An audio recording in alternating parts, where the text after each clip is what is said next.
that sort of thing. I know half of my listeners by name, Caitlin. Welcome back to 22 Panels, the podcast that aims to explore, examine, and elevate the medium of comic books, comics in general. Comics, yeah. I don't mean to say comic books. We do comic strips, we do manga, we do them all. Um, I'm joined today by Caitlin Yarsky, returning to the show. Caitlin, it's always a pleasure to talk to you. How's it going? Great. Thanks for having me again. Yeah, you've had a couple of really cool things come out in the last couple of weeks. So before we get to Living Hell, I wanted to ask how is it to be part of the EC relaunch? Oh, yeah, that was super fun. I've been doing a lot of stories like that over the last couple of years, just like, not one shots, but short stories. Right. So I did one for Three Worlds, Three Moons, and I did one for, yeah, EC, and that was really fun. But Yeah, you've it's just done kind two of for like, EC now, haven't you? I thought you had a book, one in both their horror and their sci-fi book. I thought you were one I of the few know, that was in both. I know I did a sci-fi one. I don't remember doing a horror one.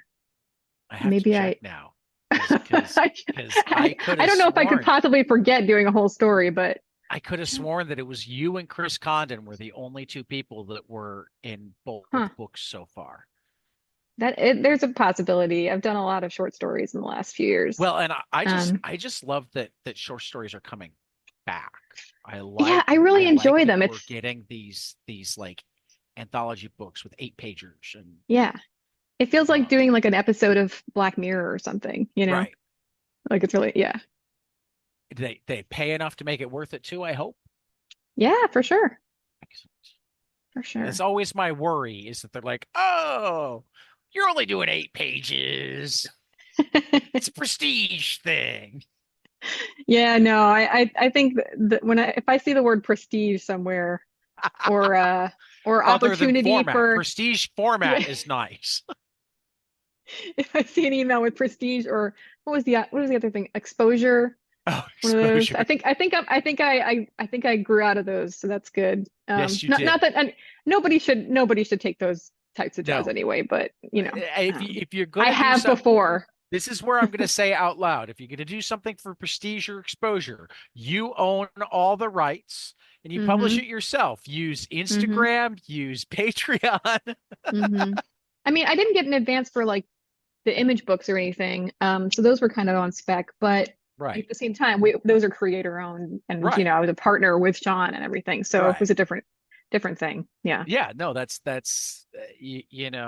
mean, it's one thing not to have an advance. Yeah. But if you don't have an advance, that it better mean that You have the rights and either the page rate is ridiculous and paid immediately on like I've heard there's a publisher out there. I don't know if they do advances too, but I know that like if you turn in the pay, they pay every Thursday by direct deposit, and if the page gets turned in on Wednesday, you'll hmm. see it the next day on your check. Whoa. Who's this publisher? I'll email them. It's I'm just kidding. no, it's Mad Cave. Oh, nice. Yeah. I did I think I did a thing for them. I think I did a cover. Yeah. No, Yeah. I was talking to a friend at C2E2 because we've been burned so many times lately by getting Hmm. excited about this publisher. They do lots of great stuff, and then we find out they're not paying our friends. That Yeah. like there were enough cool Mad Cave stuff coming down the pipeline that Hmm. I'm like, okay, I have to go find somebody I know who's working with Mad Cave and ask them about it. And as soon as I talk to him, he's like, no, it's amazing. Wednesday has become my most productive day because if I get it in by 11 o'clock, it'll be on the direct deposit the next day. Nice. And I'm like, okay, these are Yeah. these are a number of different words that I have never heard in comics before. Right? That's a good reputation to be building for sure. So, Yeah. so yeah, no, I right now anyway, until they really show me I shouldn't, I will plug Mad Cave because Mm. I haven't talked to anybody who hasn't had a phenomenal experience there. I've now talked to a few of their editors on Oh, air, a cool. few more off air. that Hmm. sort of thing. And they seem to have not only upped their game in terms of putting out more, both more work and more good work, but Yeah, they're they're not doing it as an IP mill, and they're right. paying from. They care about the comics, and that's what I like. That's how I came across the EC books that I had to ask you about. Is I like good comics. Hmm. Um, I'm still in the middle of trying to figure out if you did have one in each of them, or if I somehow was wrong. But I like how you're looking this up for me. Like I don't even just, well, I mean, it means that I could then look at the pictures too. I'm actually just pulling up my digital copy. Here we are. Cruel Universe is the sci-fi book, hmm. and there's your name, Caitlin Yarsky. Yeah. So that should mean that you had something in this. I would think. Yeah. I don't I think had it just puts Solo your name on Shift. it for Solo Shift Solo, is the yeah, that's the sci-fi that's the one. sci-fi one. And then, And then let me scroll back another week. I buy too many digital comics because I read too many comics, period. And if I brought them all into the house, I'd get in trouble. Digital ones don't take up space. The wife's way more pleased when they don't take up as much space. One of those crazy things. yeah. Oh, maybe I was wrong. You don't seem to have one in the horror one. Yeah. Okay, so I'm not crazy. Yeah, Okay. yeah. Well, but now I have to because did you have one in because there was also the Boom had a horror anthology come out too. Did you have one in the Mm. the Nope. no? Nope. I've been doing some DC, what are they called? Backups. Okay. I've been doing a bunch of those like Shazam ones and things Okay. like that. I did a little short thing for Dark Crisis. Um, I did a Catwoman issue like a year ago, maybe a year and a half. I did. Yeah, I've been doing a lot of short things, little things for DC. Didn't you do a few or a Wonder Woman or two I did. a I did a while one ago shot. too? Yeah, that was like 2 years ago. I did a Yeah, I Wonder can't Woman one remember if shot. that was coming up when we talked or if I just emailed you to congratulate you. I remember it was on my Okay. my radar and we had some sort of interaction over it. Yeah, that was with Michael Conrad and Becky Cloonan Becky and Cloonan. colored by Jordi Belair. Yeah.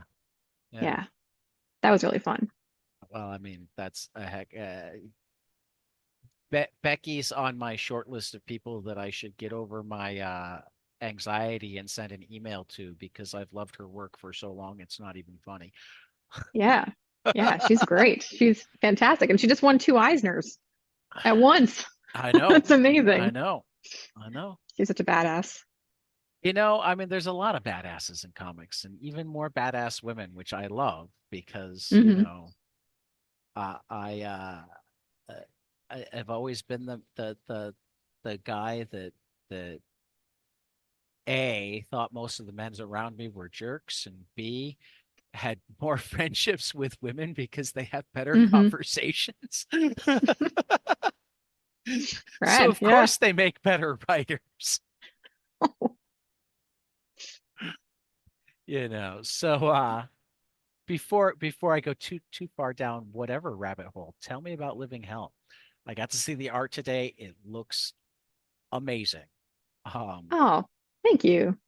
and it was a weird experience for me. I don't think I have ever gotten an opportunity to read a comic without words that isn't supposed to not have words.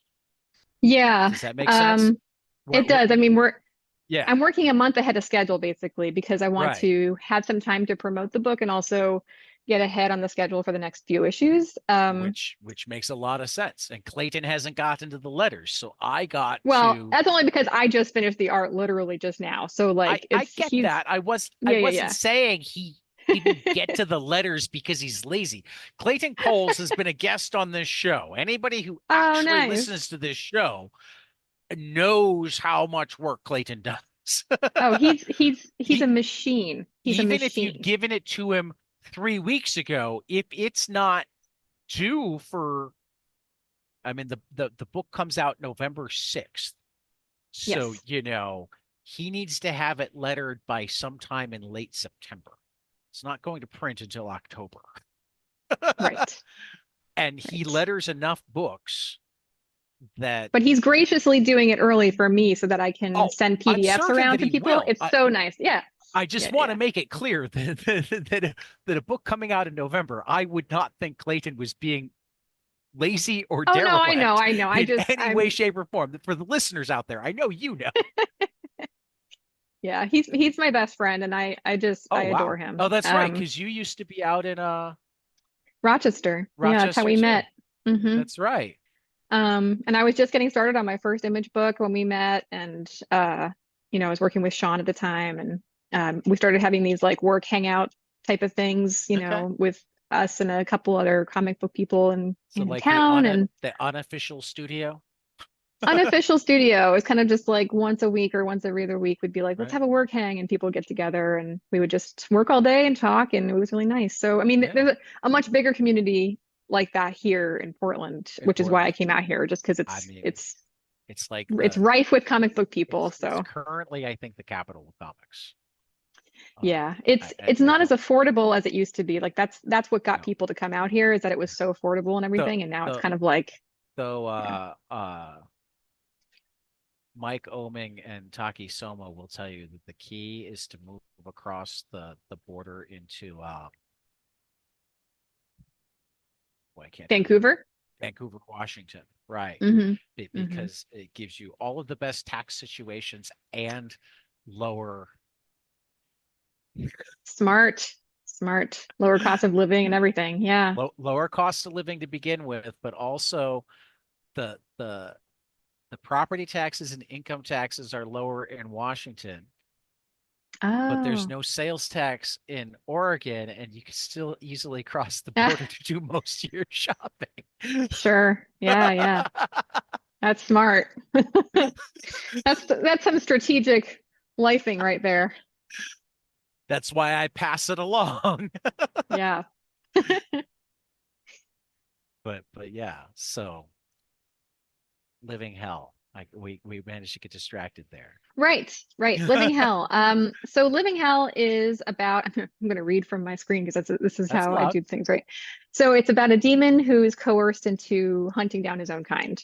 Uh, so it's basically there's this idea that it's kind of an alternate universe where there is a hell, and it's kind of a conflation of like all the different kinds of mythologies of the underworld, Okay. and that's where they kind of house slash imprison all demons, demon kind, or just, non-humans. And occasionally some of them have escape, and then they live among people in kind of in plain sight, hiding among people. So it's a little bit of a Men in Black situation, a little bit of a Blade Runner situation, and this guy Jerome is an old Egyptian god, and he's escaped, and he lives in the US, and like in the Northeast, and he's raising a family. And the story starts where he's confronted with a bounty hunter from hell called a shepherd, and the shepherd finds him finally. And instead of getting killed by the shepherd or taken back to hell, he kills the shepherd. And when he does that, he inherits the job of the shepherd. And so he has to take over and work for the underworld and hunt down other demons and bring them And back by to hell or story kill them. starts, you mean like the end of the first issue. I Right, just want to right. make that clear because while I loved that part of it, I am really looking forward to knowing what was said in the first like 15 pages where we're meeting him and his family. Yeah, there's a lot of setup. I'll definitely send you another PDF once the letters are in. Yeah. But yeah, there's definitely a lot of setup and character development in the first issue. There's a lot more, talking But heads in and a compel I conversations. mean But in a really compelling way. I don't want that to sound like it's a slow burn here. We are hmm really meeting a bunch of characters really fast, yeah. and for a while it's not clear who's gonna be the main character, hmm hmm other than the fact that he's also on page one, right? Yeah. Um, I love this scene here with him and his wife and his daughter, and it's clear that the wife's feeling a little left out. I'm assuming that she's a working mom, so she's seeing all of these pictures of dad and daughter and going, "Oh wow, where am I?" Oh my God, it's so exciting for you to interpret stuff without the letters because you totally nailed it. That's exactly what Okay. I was. So you don't even Yeah. need the letters for some of it. Like, yeah, that's No, exactly the but dynamic. But I'm still yeah. looking forward to them. No, I Um, appreciate that. It's exciting that it's still yeah. reading without necessarily Where having am the I? words. And Yeah. that leads to a fight that's really more sadness on her part than anger at him. hmm Um, he seems to do at least a, a, an adequate job of calming her, though she walks out, hmm and he has a quiet hmm dinner with the daughter who, hmm clearly has seen this before. Yeah. And then he's a nighttime bartender. So we get the Yep. whole I'm gonna smile while you're really drunk, and now we've got your friend to take you home. Yeah. So that's actually his son. Oh, So that's his his son. so that's like a whole other so that's like a whole other thing is like that they're family friends and he's a best friend of his, the guy with the curly hair. And his son has come to pick him up and you could tell by his face he's used to it. You know what I mean? He's like, Gotcha. "All right, Dad, let's get out of here," again. Right. Right. Okay, So, so it's the yeah. son of the drinker. Right. Okay. Felix is his name. Yep. Yeah, well, see, I have no You idea don't on know. I that know. yet. That's why I'm telling you. But I'm loving it. Oh, and I love it. I'm just gonna do one of my little art geek things that like Sure. I didn't notice nearly enough before I started doing the podcast and paying way more attention to comic art than I did before. hmm I love reflections, and you put a nice mirror here. Oh, thanks. Yeah. I was actually pretty excited how that turned out. I was worried it was Yeah. going to look weird, but I was like, no, No, this is it's actually fantastic. thanks. It's Because fantastic. I love mirrors in scenes and things, and also just Yeah. in general, like interior design. But they are a challenge in the comic book Yeah, world, no, obviously. So yeah. the first time I started really paying attention and in fact fell in love with it. hmm Paul Pope wrote the introduction to a book of trying to see if I have it within reach, just out of reach. Paul Pope did a introduction to a collection of Roy Crane comic hmm strips, Easy and Wash Tubs from like the 20s, 30s. hmm And one of the things that he highlighted was the way that Crane would do reflections. So like you literally would have the scene more in the pool of the fountain than that sort of thing. Right. And like Right. hearing Paul then talk about it because I mean, it's not often that like when you're prepping for an interview, somebody will not just send you work of theirs, but he sent me his essay on Roy Crane among the other stuff Oh, because wow. that's how proud he was of both the essay and how much he likes to talk about Roy Crane. So Sure. we Yeah. wound up, but it was a great jumping off point to talk about all types of art hmm because I got to see him writing about art. But hmm it's made me that much more aware of reflections every time I see them now. Totally.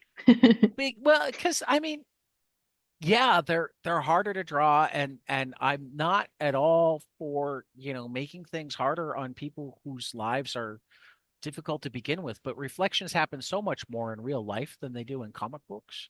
So it's kind of Hmm. cool when they happen. It makes it just feel that much more Yeah, real, lived in. totally grounded. Hmm. Yeah. And then this is a very Lovecraftian Yeah, the collector shepherd. or whatever. Yeah, Hmm. shepherd. Hmm. How did you choose to call them shepherds? Um, oh my God, I went through so many I mean, I names. get to ask So really weird collector was in questions. there. Yeah. What? Collector was in there. Collector was one Yeah, of the ideas. But then I thought, well, they're not really collecting for themselves. They're collecting and or killing. So it's a dead or alive situation and they're bounty hunters. right. So and then I was Well, thinking that's shepherd that's because kind of why I'm curious with the shepherd, because shepherds are generally about keeping them alive, yeah, but I think that the herding idea for them me, together and protecting them from things that will kill them. sure. But Yeah, I still like it. yeah. Yeah. I think the idea was that it was almost like I think about this almost I think about hell like this version of hell like the rulers of hell almost like a giant corporation and where they change Yeah. language around to make it seem like a nice thing when it's not a nice thing, you know what I mean, or almost like a like to kind of throw you off as like a like they decide to call them shepherds but everybody else knows what they're really doing, you know. Sounds like Matt is going to join us in a second. Yeah, no, I love that. Because yeah, I mean, we live in the world of um, corporate and or political and or just powerful doublespeak. Let me say Hmm. this and Yeah. then you'll go, "Oh, but he said that." It's like, "Yeah, but when he says it, it means." Right. um yeah. What with the shepherd here, were you just because again, I'm far from a Lovecraft expert at all, Hmm. but the tentacles and whatnot just make me think of what little Lovecraft I know. What's your inspiration on? And are the tentacles Yes. coming out of him, or is that Yeah. coming Hmm. from the demon? No, No, those are they're they're coming coming out out of of the his back, shepherd, right? See, but I he got is a confused for demon. a second because he also cuts one of his tentacles in half, and I'm like, was that an Yeah. accident? It's no, okay. If you want me to, I can tell you. Do you want me to tell you? Yes, I'll spoil please. it. Okay. So Okay, the hold on, idea, just for a second. oh, Anybody who hasn't read this comic, it doesn't come out till yeah. November, so you might have to, but spoiler alert, she's gonna I mean, spoil something here. I already spoiled it earlier by telling you the premise, but it's fine. Well, but I mean the premise is kind of in the it's kind of In the description. in Yeah. the description stuff. In the solicit. Yeah. You're giving us a more specific spoiler here. Hi, Matt. Hey, And sorry Matt, I'm you late. should really pull up the email from today and look at the art on this comic. It's amazing. I apologize. I had a Because long day at that's home. what we're doing right now is we're looking at I think page 18 is what I'm looking at. All right. So 17 or 18. the idea behind the shepherds in general is that they're all demons that originally had escaped hell, and so they kind of recycle. Like as soon as one of them kills, as soon as like one of their targets kills them, then that target becomes the next shepherd, and so they're all hunting each other. And so this one happens to be there's like more than one shepherd in the world, and this one happens to be an old sea god named Manan, and people are going to get mad at me, Mananan MacLear, and he's Okay. an old Irish sea god. Okay. And so I just thought sea god, and I was trying to think of like, things that would make him cool. And I gave him like seaweed hair and tentacles coming out of his back and stuff like that. So he originally was like one of the escapee demons that left like escaped hell, and then he became a shepherd. And the thing with Jerome's power is Jerome was a like a trickster god sort of. Okay. He has a lot of descriptions. Set is like an old Egyptian god that has a lot of descriptions. He was kind of demonized literally like later on, like he used to be worshipped and then he was demonized and um I think. And so I kind of took that idea and had him have like kind of telepathic powers in the way that he can like kind of make people go nuts. Like, so I made him, so this is the spoiler, right? He gives the guy, the shepherd, xenomelia, I think it's called now. It used to be something different. It used to be like body integrity disorder, but it's when you have like a limb that you feel like you need to get rid of. Okay. I don't know if you've heard of this before, but it's an Mhm. actual thing where like people feel like they don't their arm or their leg doesn't belong to them and they want to get rid of it. Yep. And the only cure that they found that like consistently kind of works is literally amputation. Like that it's that they'll feel better after they get amputated. And so I thought, well, what if he gives them like a souped up version of that? So when he grabs his head, he makes the guy like need to cut off all his own tentacles, and so that's how he wins the fight. Oh, wow. So just I I love love it. that. I love it. So what you're saying is we've got a comedic element too, which makes it even better. yeah, there's horror, there's comedy. I mean, I grew up with Buffy, and so that's And kind there's of like family drama. right. Yes. We won't get into the details of this, maybe off air, but there's Hmm. definitely some more family drama at the end. Hmm. And I think some realizations Yes. that maybe hadn't been there before. Though I gotta ask what she thinks the knife will do based on what she's seen. Really good point.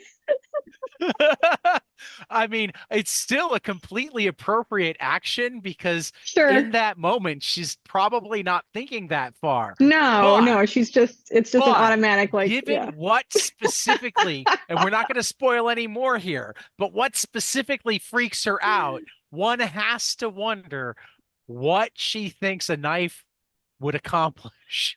Yeah, that's actually really funny. I didn't even think of that, but it's totally useless.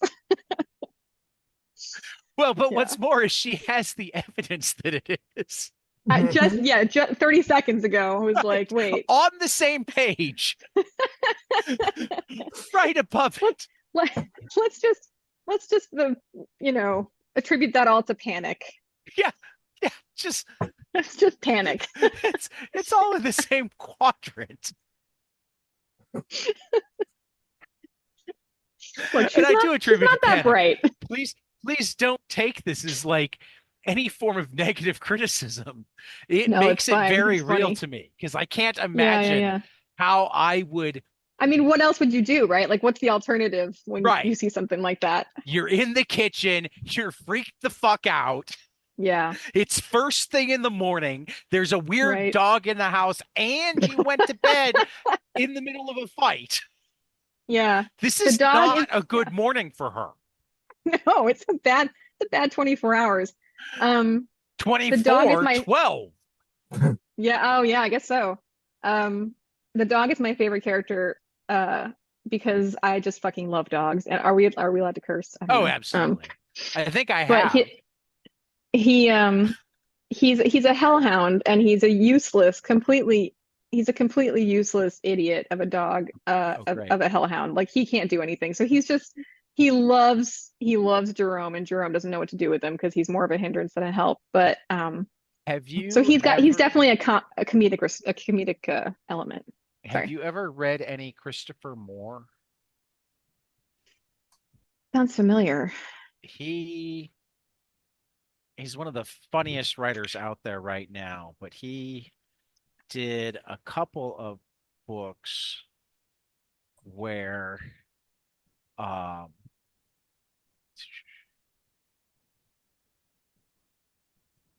where the main character is there we go. A Dirty Job is the one the first one, and then Secondhand Souls, where Mhm. where it turns out that like the job of Grim Reaper is actually like there's a lot of people. So one of the characters become a Reaper, so he has to like go collect souls and whatnot, and is Mhm. issued a couple of hellhounds to assist him, Sure. Yeah.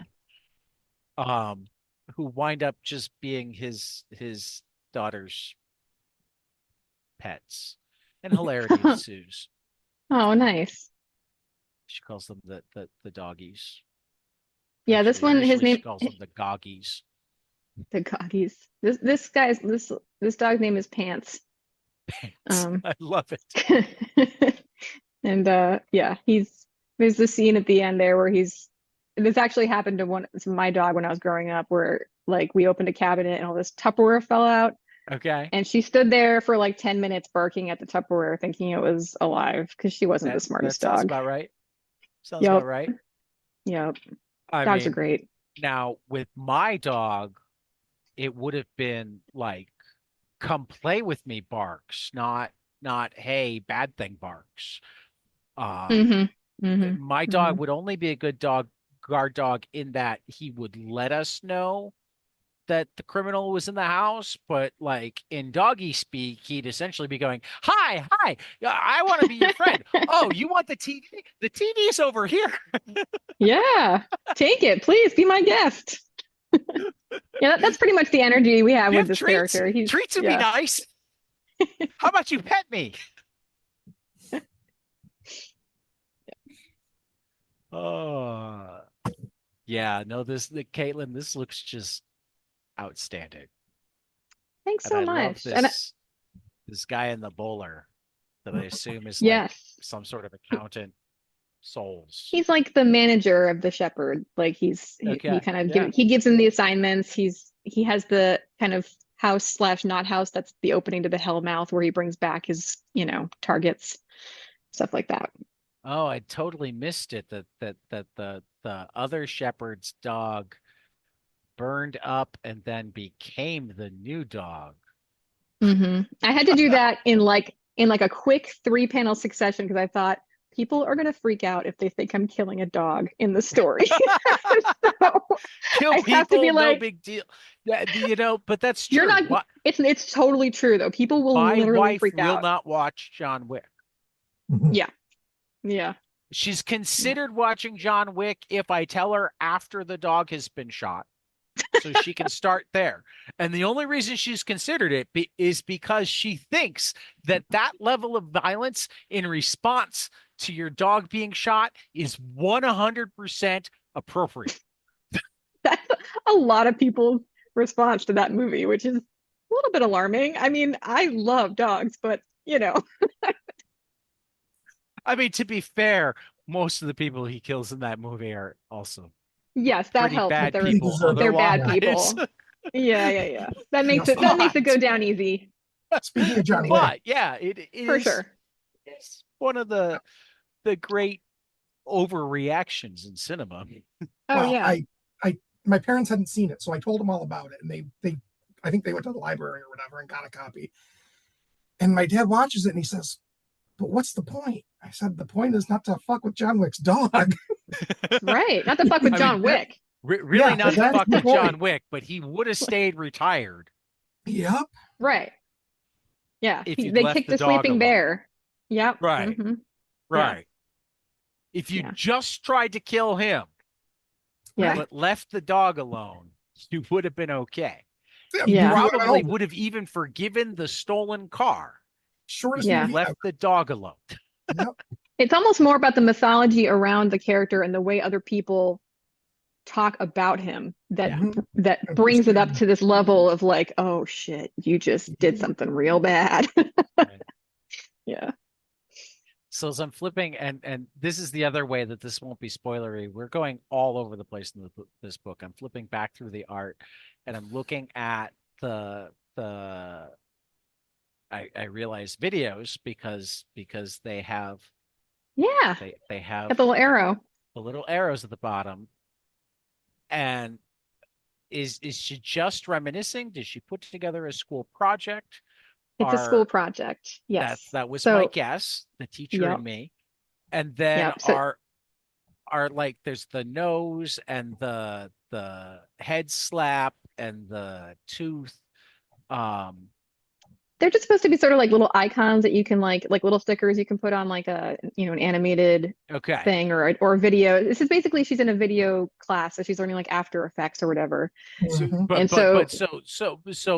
but what I was trying to figure out is like part of the assignment seems to be, do something involved with this, do something involved with that. Like maybe she was given the stickers or Well, it's more like whatever. it's more the assignment was kind of just to do like a video of like your family and you could take just Okay. photos and have the photos go, go through like a slideshow. So it's like a kind of Okay. intro class. It's like the beginning of the Gotcha. semester and she's like Gotcha. learning the basics. And so it's kind of like putting little stickers that relate to each video.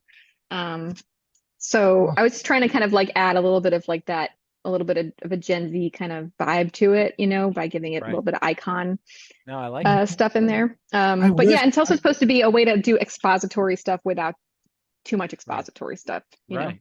I wish Sorry, grocery Matt. store aisles were that wide. Oh, that would be great. Oh yeah, Every once that in a panel was such a huge pain in the ass. Yeah, Like all the little freaking like Yep. flours and sugars, and I was like, And but it should have been worse because it should have been narrower, and therefore you should have seen Right. more. True, true. I'm just teasing. I love it. Thanks. I mean, what it is like a Costco. That's it. It's a Sure, Costco. yeah, let's go with produce. that. That's why the aisles are so wide. Exactly. You got to be able to fit the oversized carts. Yes, for sure. Okay. Don't spoil I this have a one because I'm question on looking page forward 20, to I it. think it's Because 23. There's a black smudge over the dog's head. Are we hiding something, or is he just thinking a gruff thought? 23. Let me see. Right in front of the refrigerator. Maybe you're finding a problem. Hold on. Oh, now it's still loading. Whoa, that's actually a Brushstroke and a program. Yeah, program error. Thank Sorry. you for finding that. No, that's great, actually, because I just I'm delivered. certain that somebody would have found it before you went to print. Oh yeah, absolutely. But that's helpful before I like send it to a million people. Right. Occasionally, so like far. right. Clayton's in the same town as Matt. Oh, We talked about He that was last from time. Rochester. That's why She knows. I was in Rochester for like 12 years. Yeah. Yeah. But let me just see if it's on his file too. Damn it. I'm going to tell Clayton about it. Well, thanks for pointing that out. I was just curious. It looks odd. That's why I was like, Totally. It's a thought occasionally it's no. So like I love Clip Studio, but occasionally there's like an issue with it where like it'll stamp like a brush where you didn't mean to somewhere, and you're like, I don't. So I understand. You right, and I have no idea how to stop that from happening. It's like a oversensitivity with like the Wacom machines or whatever. But like, Yep. you have to kind of scan your own files sometimes to make sure that you didn't accidentally like stamp Touch it. something. Yep. So that's what happened there. Yeah. But Cool. I do love Clip Studio. It's much better than Photoshop. Oh yeah. Yeah. This is actually I was using what's the Adobe one? Fresco. Loved it. Oh, yeah. But when I switched jobs, I lost my license for it. Oh. And I didn't want to pay the Adobe prices, so I got Clip Studio instead. Yeah. I mean, everything's subscription now. You just rent everything in life. I know. It's like right, it sucks. Yeah, we're not allowed to Like, just- own good things. Yeah. They don't It's like trust just give us us a to little take bit of care money every month for the rest of your life. Exactly. Yeah. No. Yeah. Don't get me started on unfettered capitalism. That isn't really capitalism. It's oligarchy, but they like to call it capitalism. We're on the same page there, buddy. I'm not even kidding. Like I could go on a rant too, but I'm gonna keep it cool we because can make otherwise that I'll get a different upset. episode. We're coming up on an election. I figure I keep thinking about like reaching out to my politically inclined cartoonists and comic book people and saying, do we need event session? Yeah. Always. You know, though not as much as like a month ago. Oh, I know. There's actually some A hope in the month ago, Democratic I was Party. ready to put my Oh, I head in the oven. know. Oh, It's amazing how much just this little switch of leadership has Well, changed and mind you, I love Joe Biden. I love Joe Biden. But A, he's lost his fastball. B, the media wasn't ever gonna like behave like Yep. he was doing better than his opponent, which he Yep. was. Absolutely. Yeah, which he absolutely was. Yeah. You know, it's like hard not to. Joe Biden has lost his fastball and Donald Trump wonders what a fastball is. Yeah, it was weird to me how they were like going on and on about the ineligibility of Biden, but not of Trump. Right. I was right. like, what are we talking about? Because they're like I ran dementia units. You know, the first sign, I mean, some of us were pretty aware that Trump was showing serious signs of dementia in 2015. But like the first sign that you really should be worried about the level of dementia he has is when he starts bragging about passing the dementia test. Oh, how about playing football with O.J. Simpson? Well, I mean, yes, that too, but seriously, bragging about passing. I mean, he would brag about the poops he takes every day if they would let him. Like that's all he does is he brags about everything, no matter whether it's brag worthy. I get it, but the fact that he doesn't get that he's bragging about having the mental acuity of a kindergartner. He sounds like what that test proves is that you have a mental acuity. No, I mean he talks like kindergartner. He talks like Kim Jong-un, you know, like there's no self-awareness. He just But there's also there's serious cognitive issues. Oh yeah. And if you look even at The Apprentice days, his vocabulary is down like 70%. Which wasn't good to begin with. It wasn't great to begin with, but he uses even less unique words, even less multi-syllable words, even less complex sentences. You know, people he kept going on about what was the one recently? Oh, I think the crooked media guys figured out why he's so obsessed with Kamala being black. She used to be Indian and she's black now. He doesn't realize that she's not Nikki Haley. I'm not joking. Oh man. I don't think he realizes that she's not Nikki Haley. I believe it. Yeah, he's nuts. He's so nuts. It's not just that, but it makes me sad how many people still follow him and believe everything he says. That's the most depressing thing. Yeah. Though I do like to remind people that in terms of the believing everything he says, it's less than we think. It's enough to make the people who follow him because they think he's an evil patsy or they're evil and he's a good patsy, take your pick. Yeah. Yeah. You know, because, you know. Anyway, comics are cool. Comics are awesome. Well, I mean, now that they're woke. They've always been woke. Oh man. I know, that's the joke. I'm reading a Kirby biography right now. He was taking on the Nazis in comics long before that was popular in America. Dude, I'm reading Eternals right now, so I get it. Right. I always like to remind people when they like go on there, when did comics become woke? Why do we have to have politics in comics? When Captain America punched out Hitler, was 8 months before Pearl Harbor. I mean, you can throw facts at them right and left. It doesn't make a difference. They just want to. Not only were we not in the war yet, it's debatable which side of the war the We were- American yeah. people would have wanted us to be on. Right. Yeah. They've always been political. Yeah. Yeah. And politics is just life and how life affects people. Like it's Right. not, you can't just take politics out of everything. It doesn't, that's Oh. not how, Yeah. it's not how stories work. How any of Well, this works. how about this? And like this just popped into my head, but I wish it had come. It's the height of privilege to be able to say that Yes. politics don't matter.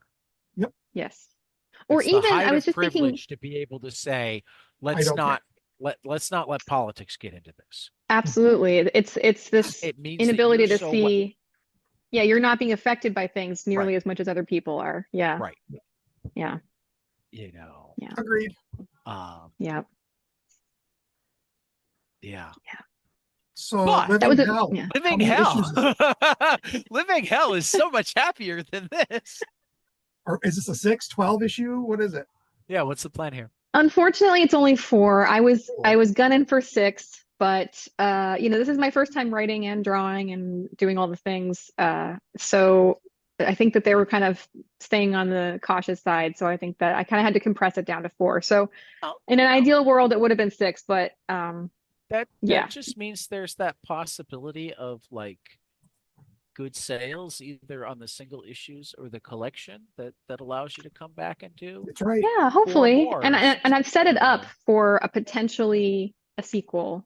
I don't, Yeah. I mean, I'm not holding my breath for that, but I just It's mean like open. it's open so that if people like the story, there is Right. a window Well, to continue the world. I just pulled up the cover from the Dark Horse website, and I'm noticing as you were talking about how you brought in all sorts of faith and myth structures, and I'm looking at the background here, just loving it. You know, you've got a very different, he's got a very Egyptian look to him than the women behind him. Yeah, there are these Japanese demons Right. called, I want to say Jinkininki. Hold on. Oh my God, people are gonna hate me. No, Jikininki. we don't have enough listeners for anybody to hate you. Jikininki. Well, it's also not an excuse because I took Japanese in school. Okay. But they're corpse-eating demons. Okay. So like the whole idea between all the, behind all these demons is that they're literally it's like, symbolic of, well, I guess literally of they're demonizing them when they're not necessarily bad. They just want to live among people and like mind their own business. And so these are like the next, the first ones that he hunts down are these 2 women, older women who own a funeral home. And it's a little bit of spoilers, Right. but just to set it up, they're his first target, and they own a funeral home, and they're these corpse-eating demons from Japan, and they, instead of burying people, they'll just eat them and then give people like ashes of whatever, So it's like a crematorium where they just eat the bodies, and I'm like, that's great. It's like they're actually kind of being useful to They're society. providing a service. Yeah, they are really. They got to eat, service. but they're also Right. So in every target he finds is kind of in that vein where like, they look scary or they sound scary, but they're just trying to get by. So does he have a moral conundrum trying to kill Oh them? yeah. Because, okay, Absolutely. Because they're part of his tribe really, and so he's so really, he doesn't kill them. no, he does go after them, but it's only because he's been coerced and threatened. So it's this whole thing where like it's a little bit of a Breaking Bad situation, but it's kind of like he feels like he has to, and so he's sort of an anti-hero, really. Gotcha. Love it. Yeah. I'm loving it. I'm loving it. I'm loving it. So is this your? I mean, we let off Matt, and if you haven't seen her story in the new EC Sci-Fi book, you need to go pick up the EC Sci-Fi book, which I'm drawing a blank on the name of it right now. Solo Shift. Well, Solo Shift is the name of the story. I'm trying to remember the name of the book. Oh, isn't it Epitaphs from the Abyss? Yes. I think Or that's it. Yeah. I thought that was the horror book. Oh, you're right. That's the horror one. Yeah.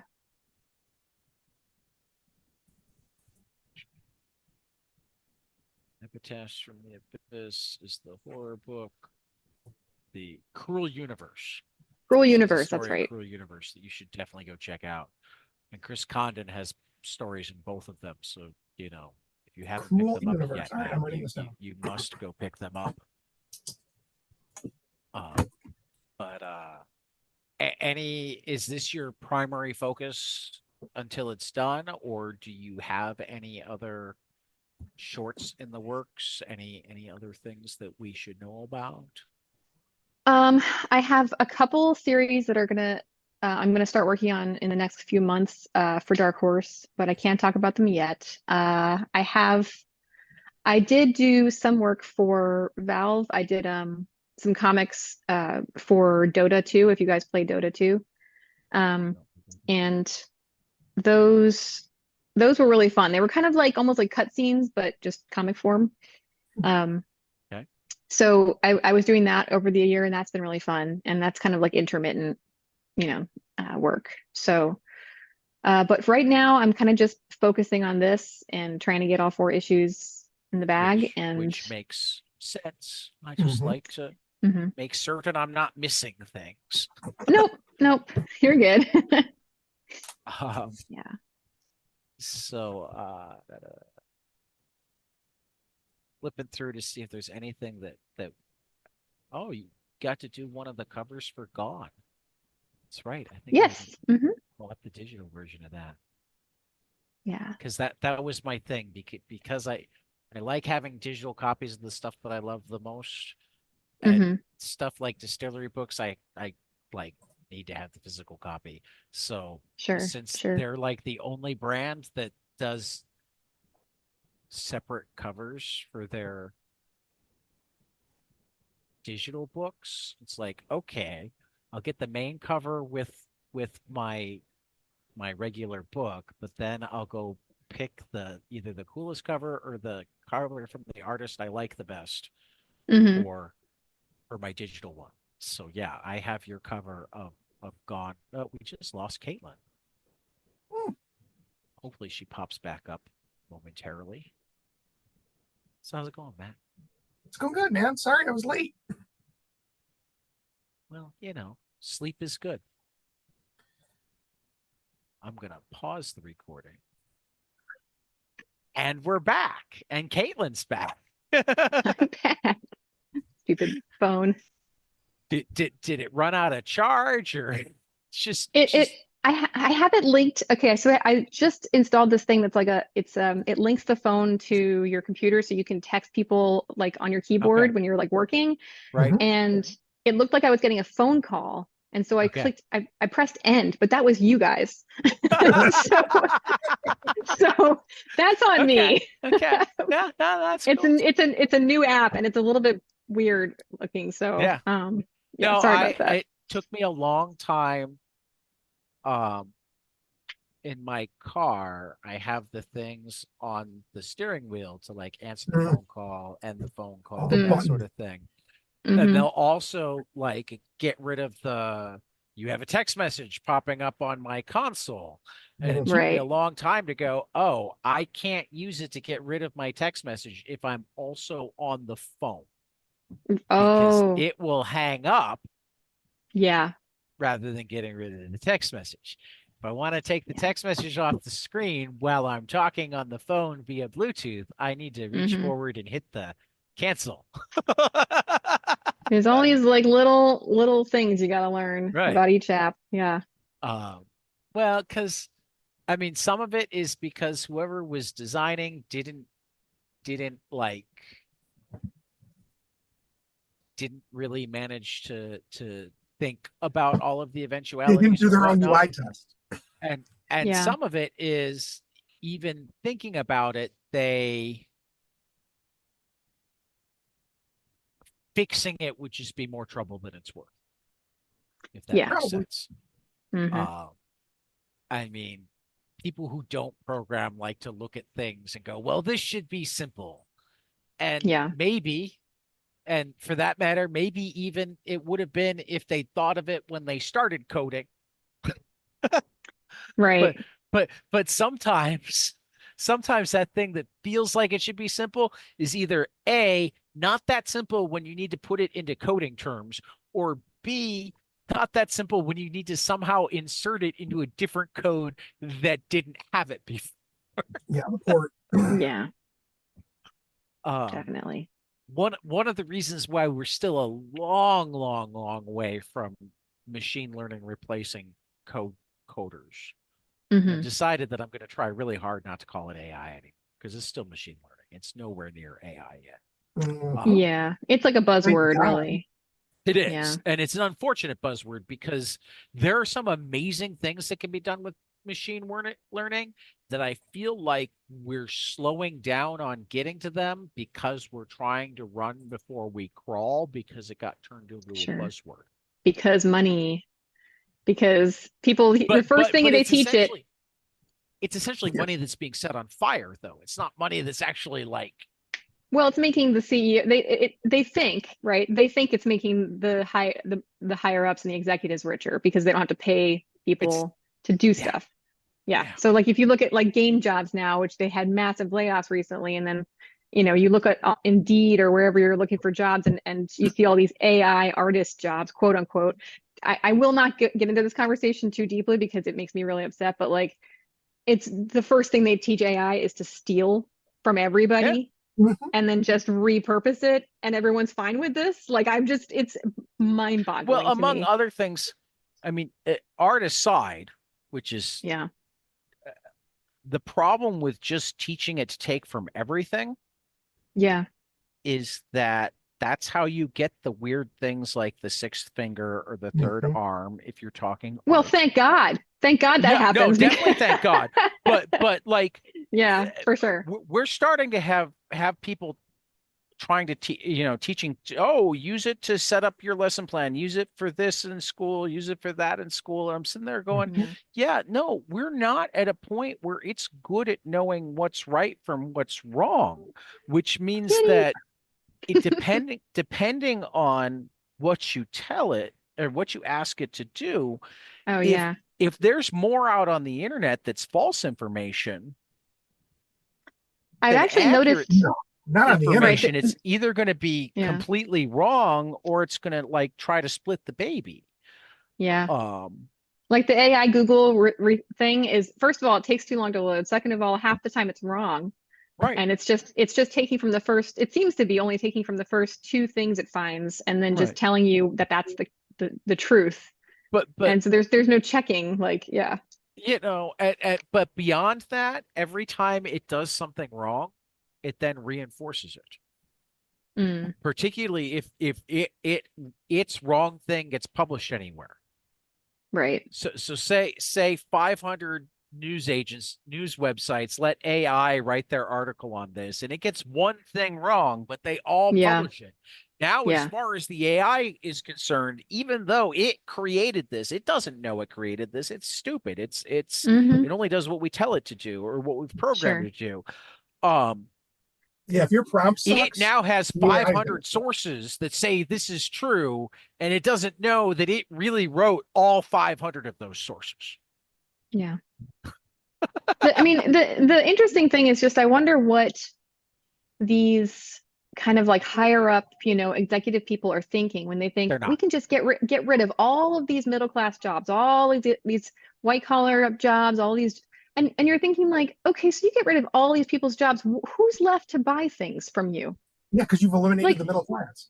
yeah, Yeah, you eliminate the middle class, nobody can afford anything, and then you're going to be yeah. broke anyway. So like, you're really shooting Well, yourself in I the mean, foot. the ones that actually think about it, they don't actually care about getting richer. They care about being richer than you, and so much richer than Yeah, you that they Mhm. don't have to treat you as anything other than their pet.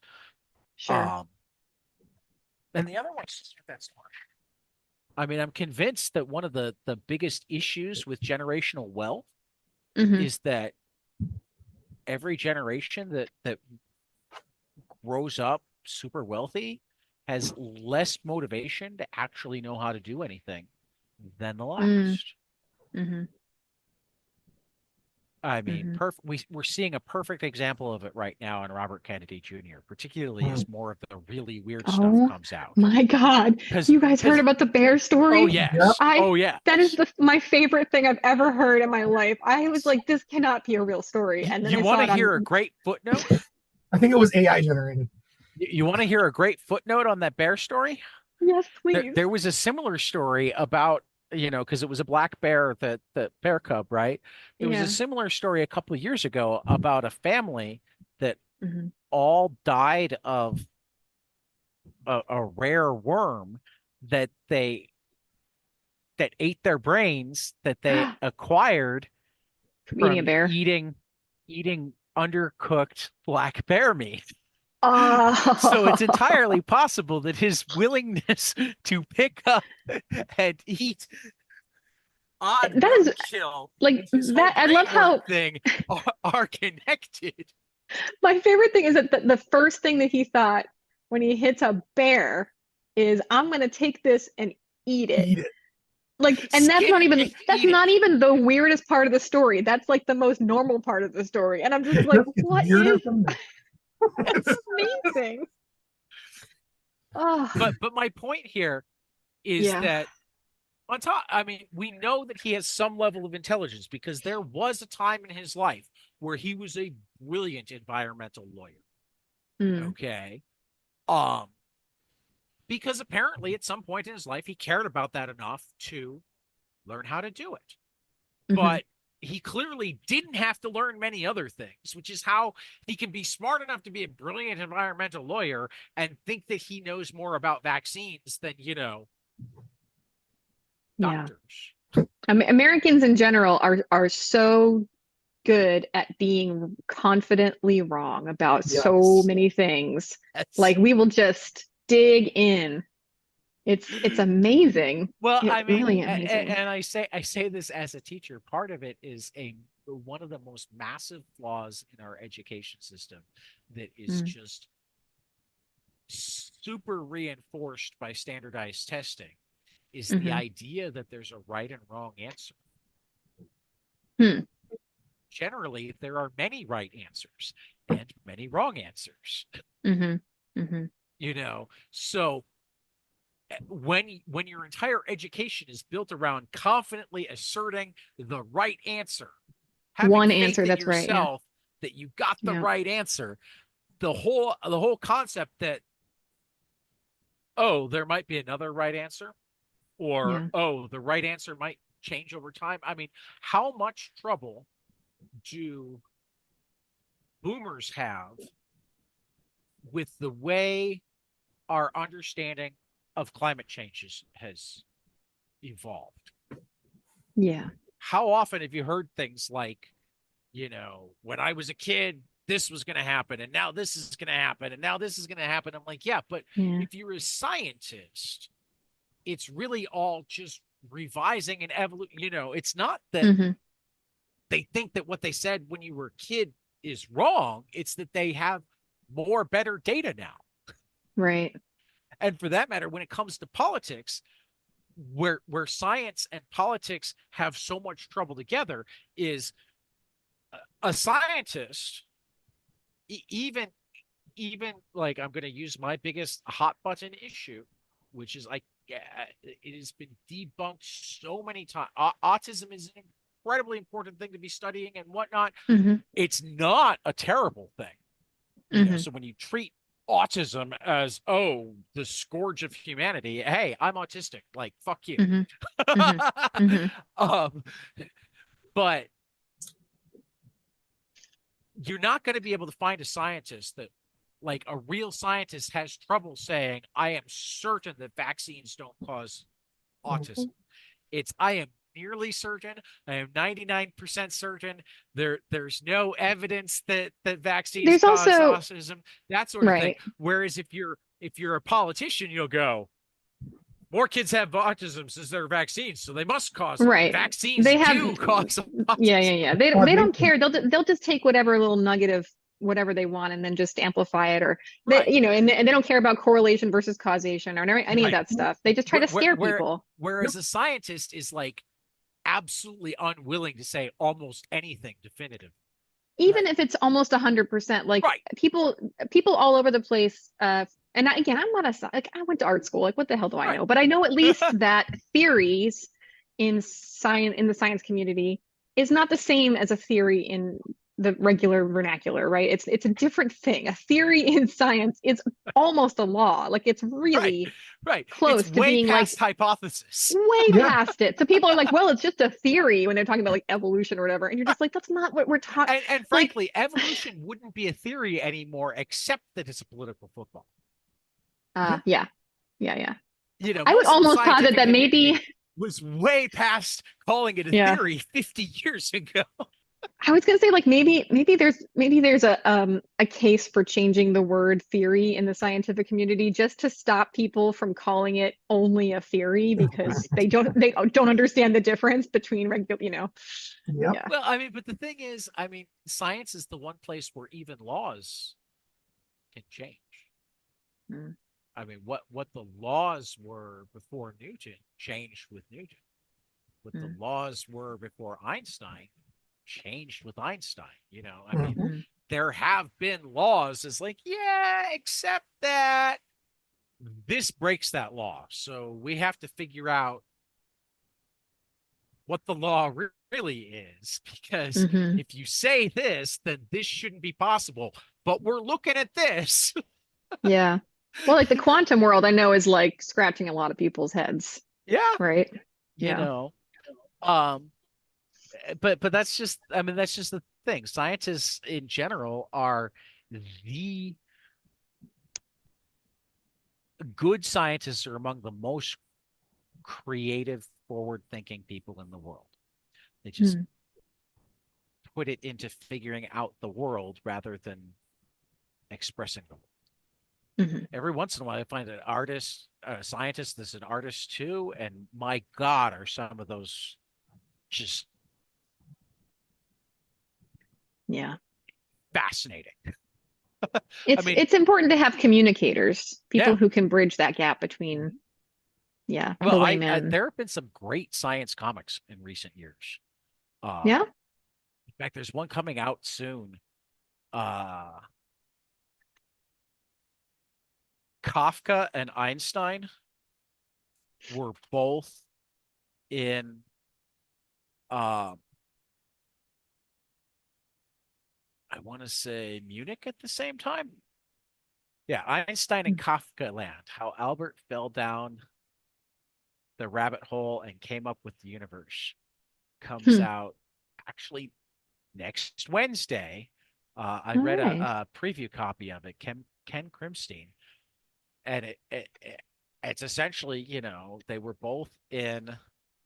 Okay, during the year that Prague was home to both Albert Einstein and Franz Kafka from 1911 to 1912, the trajectory of the two men's lives wove together in uncanny ways, as did their shared desire to tackle the world's biggest questions in Europe's strangest cities. Hmm. In stunning words and pictures, Einstein and Kafka Land reveals the untold story of how their worlds rode together in a cosmic battle for new kinds of truth. Very So cool. he was working on relatively, Kafka was essentially reworking how short stories were written. Yeah. Um, there's evidence that Kafka went to at least Einstein's first lecture. They were both um,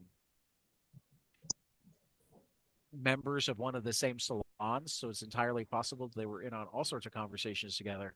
Hmm. It doesn't presume a ton of that, but it is just this incredible piece of artwork that really explores relativity and how big of a change it was, Right. and does it through the lens of like through the looking glass with Kafka thrown in. So interesting. Huh. But that's why I love comics, because I can't imagine doing that sort of thing in any other medium. Yeah. Comics make you think outside the box. Absolutely. I mean, it's not, and it's not a genre either. It's No, just a it's medium. a So you medium. can tell literally any kind of story you want. Yeah. It's limitless, really. Oh my I mean, God. the only thing that I like I love animation. I said like what inspires me more than anything else isn't comics necessarily. It's animated film. I We'll love work on that. Except that you don't have as yeah, much time to read. You can have the animation on while you draw. It's hard to read and yeah, draw at the same yeah. time. Um so I do wish that there was, I mean not wish, but that is one thing that's missing is like I think music. Um Mm. I would say movement, but I love that, there are ways to get some kinetic energy into I comics, but I would just actually say that music isn't as missing as you think. Go read Dave Chisholm's I Enter was the just gonna Blue. say I've played in bands with Dave. He's a Right. great guy. Go He's go read really his smart. Enter the Blue or his Miles I Davis book. have. I have. Yeah. Read He's and he made Stefan CDs along with yes it to go with it. So Stefan Frank's Palomino. hmm hmm Um, you can hear the music. yeah. Yeah. I It's mean there's expressed that ways to much. insert it and There there are are ways ways to to make it yeah. come through. And even, I mean, Yeah. actually, with Frank, I don't know the songs as well, the ones that he uses in Palomino, and I don't hmm even know if all of them are like recorded songs. I think there are a couple that he kind of wrote but you can feel the music. You hmm can feel hmm like you're in the crowd. He managed to get the way it's Yeah, expressed definitely. to make you Yeah. feel it. Yeah. So I reject the idea that you can't do music and sound in comics. Um, It's not that you it, can't. It's just that it's tricky. That's all. And yeah. it's It's Oh, not what tricky and absolutely. everyone's it's thinking about. it's not what everyone's thinking about and it's hard to, have the music like you can't I mean you could play the CD at the same time that you read it, I guess. But you know what I mean? It's just not the same. But if It's, you read you know. slow, Yeah. I mean, Well, I sometimes mean, you I have just, to read slow to be able to yeah, because I mean, don't get me wrong, I love a comic with a good soundtrack, but it's like, right. oh, but I'm done with this page and there's a new song for the next page, but the song's not Yeah. done. And I mean, and it's okay that that's not a centerpiece for anything, for comics. It's just that's something that I miss because I grew up with, my dad was a musician when I was growing up. It was always in the house. It's a big heart thumper for me. Like music makes me feel big feelings. And I wish I could take that and like bring that I mean, and I try to with just being inspired by music, Yeah, yeah. but, but I yeah. again, I'm fascinated by some of the ways that it gets brought specifically into comics, but I've also become more and more fascinated with more comics are winding up with audio adaptations. Um, Yeah. The Sandman, I think the Sandman Audible version is the best adaptation they've done so far. I yeah. would I would argue. Like I really like that even better than the TV show. Oh, definitely better than TV show. But what I really love is particularly because I have the absolute Sandman, so the oversized. Yeah, I have those too. It's kind of I hard to will. read on those actually. Well, no, I'll sit down Kind of somewhere cumbersome. comfortable where I Hmm. can really just open it up. I'll put Sure. I'll put the Sandman audio Yeah. on a good noise canceling headphones. Just shut everything out Hmm. and not read it. Just take in the imagery as I listen Oh, to it. It's now my interesting. favorite way to do Sandman. Huh. I'll spend as long on the page as they spend describing it. That's Just really take it interesting. in, soak it in, Yeah. but not even really bother to read the words except to pick up when it's time to move to the next page. Right. Um, so I think there are some fascinating things that could be done taking Hmm. static comic pages and doing audio productions. Yeah. I mean, I've also thought about the possibility of like, and this is, when I have the time, which is I don't know when, but like I would love to like record an album of songs about the characters from a certain book that I'm working on. Like, like if I did an album about Black Hammer, or I did an album about Living Hell, or I didn't, you know what I mean? I thought that would be I really don't interesting. know if Like, you're gonna love or hate this. And I don't know if it's still kickstarting or whether it's just finished. Charles mhm. Sewell recorded an album to go along with curse word that he just kickstarted. Huh. He's a Wait, what's it musician called? too. Curse Words was the book that he did with Curse Ryan Words. Brown before 8 Billion Genies. Okay. It was like a 25 Huh. it was, I think, a 25 issue series. But I know that he because I'm on his mailing list. Very cool. Yeah. Lots of things to look into after this. Yeah. Yeah, that's the I gotta problem see if with it's still talking to Tad. going. Curse Words I always concept wind up with album a by longer Charles reading Sewell. list. And yeah, it went through July 31st, but it was fully funded, which means it might become available beyond just the Kickstarter. But yeah, Mhm. Curse Words concept album by Charles It's Sewell. also just, I feel like the biggest impact music has is just on the artists too. Like, Yeah. when, I mean, maybe on writers as well, but I'm mostly in the art world. And I was talking to Jason Sean Alexander at Rose City last year, and I just love his art. We were Oh yeah. talking, and he was like, I just want my art to look like Tom Waits draw, like Tom Waits. And I was just like, well, they do. They look Yeah. exactly like they look like, or maybe I told him that they looked like Tom Waits, just like in Yeah. No, comic I can form. And totally see that. he was like, oh my God, that's exactly what I was going through. I was Yeah. like, I hadn't totally. thought Like, about that yet, but yeah, Tom Waits could totally be the soundtrack to Philadelphia. absolutely. Right. I mean, just the roughness and I the mean, kind of to be grittiness fair, and like Lead Belly would be more appropriate, and it's got that feel too. uh-huh. Yeah, I'm sure there's not just one artist, but I could tell. It's almost like you see an artist and you could almost tell what their music preferences Right. are, you Right. know? Yeah. Yeah. I mean, because art and storytelling is intertwined. Um, Yeah. and again, I mean, the reason I love comics so much in a like global sense Hmm. is I don't think there's any medium that's more flexible. I Hmm. think the fact that reading it requires both sides of your brain, um, and therefore in making it that your consumer is required to be an active participant. You can't passively Hmm. read a comic. No. Um, it's really the only storytelling medium that can't be done passively or can't be consumed passively.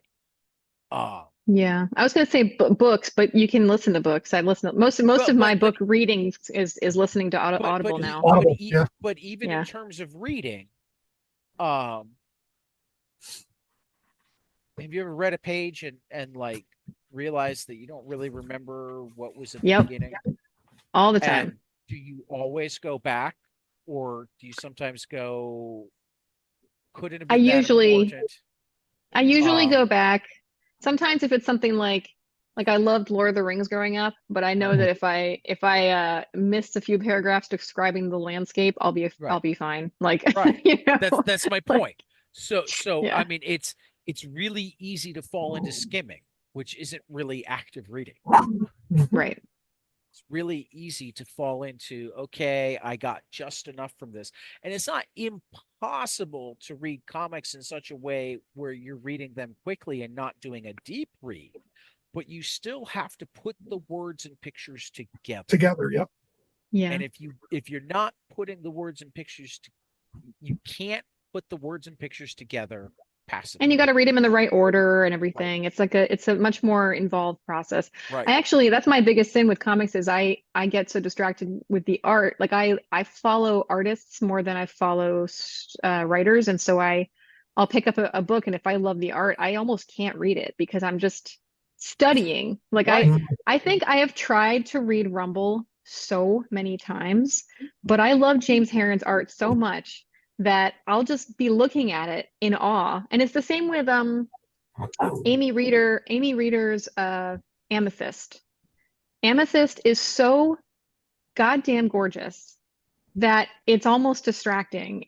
It is distracting for me. But I mean that's not fair because I'm an artist, so it's a different experience for me, but it's just hard to concentrate on the words because I'm just looking at how she's doing. Like all her characters are so beautifully drawn and have so much energy. Rumble too, yeah. The other one is Amethyst by Amy Reeder. Amy Reeder took over Amethyst at some point. I think it was an older DC thing, and she did a run of it that's really beautiful. Again, I bought the book the other day just to have a trade. It was part of the Wonder Comics line. Yeah. I remember. But it's like too pretty. I just look at it and I'm just like I've been trying to read this one page over and over, but I'm just too busy studying the pictures. So well, as I showed you, you can pick up a lot of, even for somebody who's a word guy like me, you can pick up a lot of story from the pictures. Yep. Yeah, you got most of the story of my first issue without reading it. So and that means you did a good job. I was really excited about that, honestly. On a personal level, I mean, the reason I love comics personally is I cannot conjure images in my head. Oh, you're one of those. Aphantasia, I think it's called. It's not even that I don't think in pictures. I can't make them. Once in a blue moon, I'll have a black and white dream, and those are the only ones I ever remember when I wake up. Wow. But if I have more than 2 of those a year, it's weird. Yeah. Right? I feel bad for you, Ted. I can think in like my wife thinks only in pictures, and really for her she's like, it's not even really pictures, it's swirls of colors that sometimes become pictures.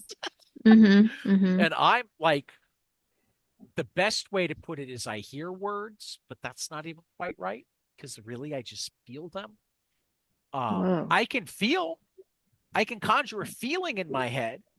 Sure. It just doesn't. The visual component isn't a taste, but I can't conjure a visual. I can conjure who's that?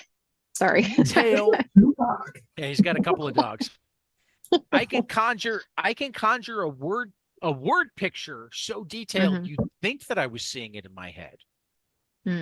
Like, you want me to describe Wrigley Field, I can spend the next half hour describing Wrigley Field, and you would not believe that I didn't have a picture of it to describe it. Yeah. But I don't. Not in my head anyway.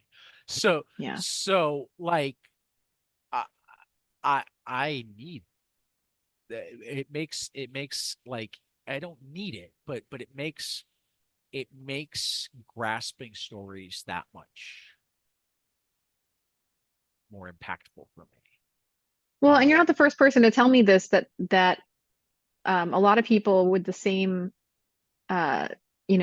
same kind of brains, right? Like, they don't conjure their own images. They actually prefer to read comics because it gives them those images, so they don't have to and I worry adore about it. Prose, but like, I mean, where I read the moment that I absolutely realized that comics were far and away the medium for me was when I read the adaptation of Slaughterhouse-Five.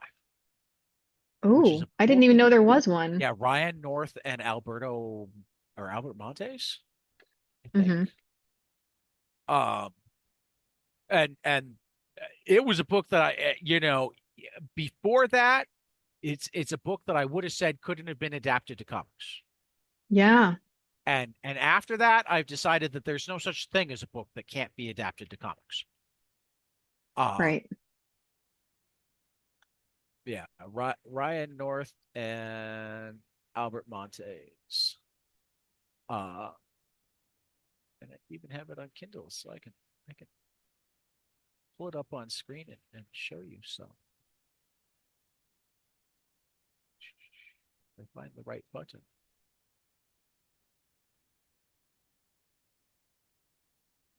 I've always wanted to do an adaptation of A Wizard of Earthsea because there's never been a successful adaptation of it. They've tried twice and they both kind of A Wizard of what? kind of bombed. A Wizard of Earthsea. Do you know the author Ursula K. Le Guin? I know the author, but I don't know the book. So that's her. She wrote this fantasy series. It's like there's three main books. It's the Earthsea trilogy. It's like Earth and Sea is one word, Earthsea. And it's brilliant. And it's way like decades before Harry Potter, but it's about an orphaned wizard boy who goes to a school to learn how to be a wizard, but it's also written in a totally different way. It's like written in Are you know, you and I telling me that particular person might not have gotten all of their own ideas? I know it's And shocking, I right? need to call them just because it would piss them off.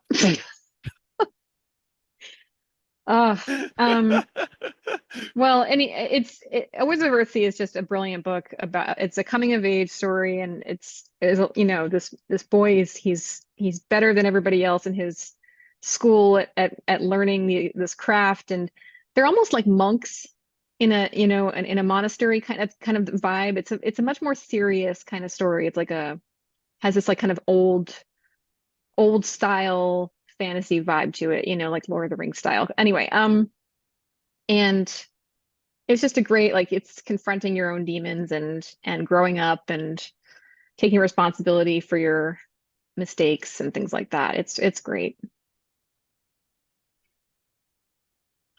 But yeah, I've always wanted to do an adaptation of it, and Well, hopefully you can I find don't know if I'll somebody ever that get a will chance. pay you to. I mean, there are more and more getting done every day because teachers love them. Well, the worry is that Libraries love them. if I even ever got like the chance, like the one in a million chance to do that, I'll never know if the author would have liked it because she died a few years ago. No, You that know what I I get. mean? That I get. Yeah. But so with Slaughterhouse-Five, I loved the book, Hmm. but never quite got to two things. The first was what I loved it, but like the number of people who thought it was an absolute masterpiece, Hmm.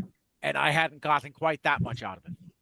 And how funny people thought it was, and I hadn't quite gotten that out of it. And Yeah.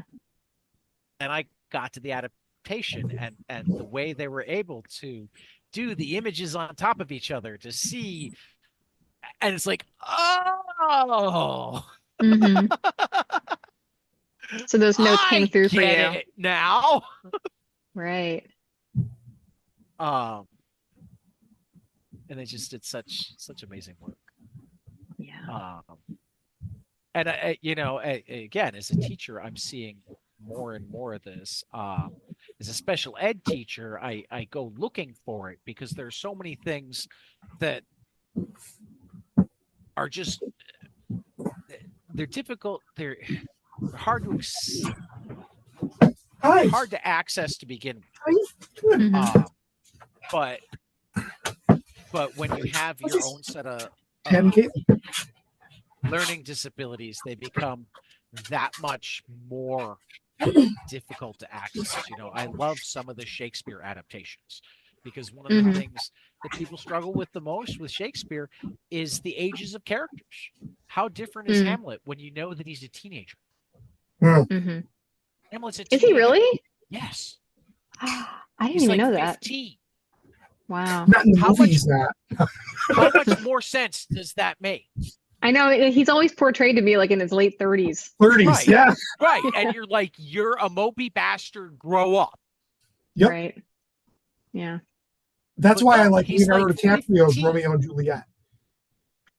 Well, even that's a problem because they're literal children. Like she is 13, he's 17, something like that, right? And it's just I like think it's 13 Wait, or that. that's a 15. problem?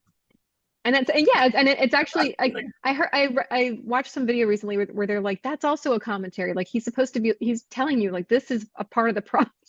Like, Right. Right. and it's kind of glossed over as like this, you know, greatest love story of all time and kind of painting this, kind of obfuscating that whole problem issue, No, it's essentially going, um, teenagers in love overreact to things.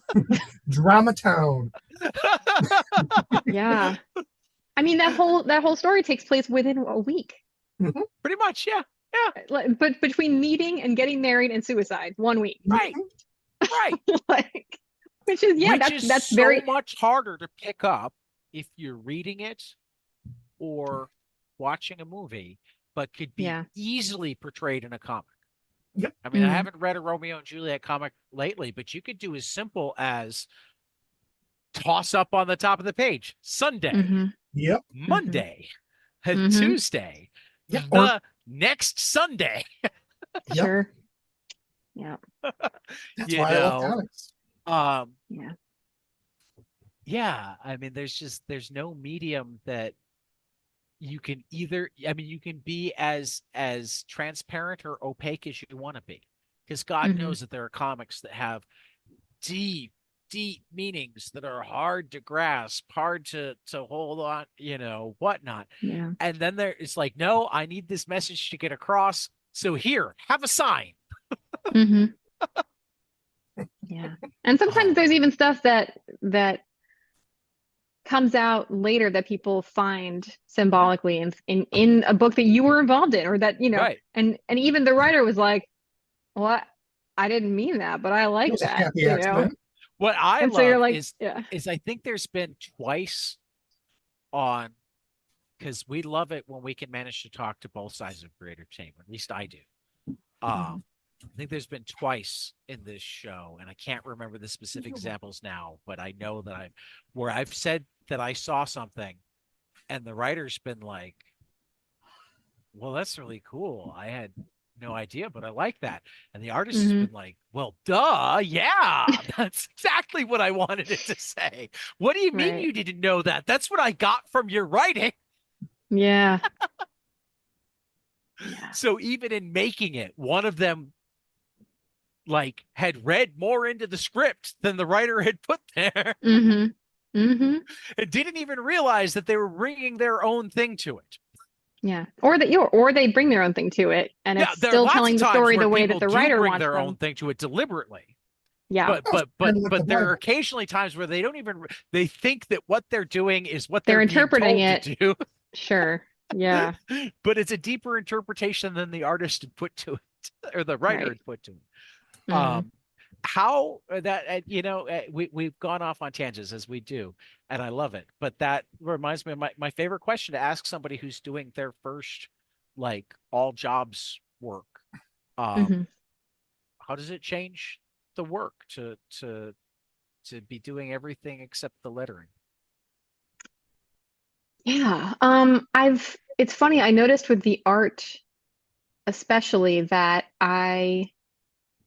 while I do feel more ownership of it, I I did notice that I didn't do anything crazy with the paneling or anything. Like I Okay. kept it pretty straightforward and I was like at first I was disappointed with myself and then I thought but what's happening is I'm trying to show so many things happening in one issue Mhm. and I want it to be clear and I want people to connect with the characters. And so that's actually taken precedence over doing a fancy page that has like weird breaks and like I used to do a lot of that stuff with Sean Lewis on in Bliss and Coyotes.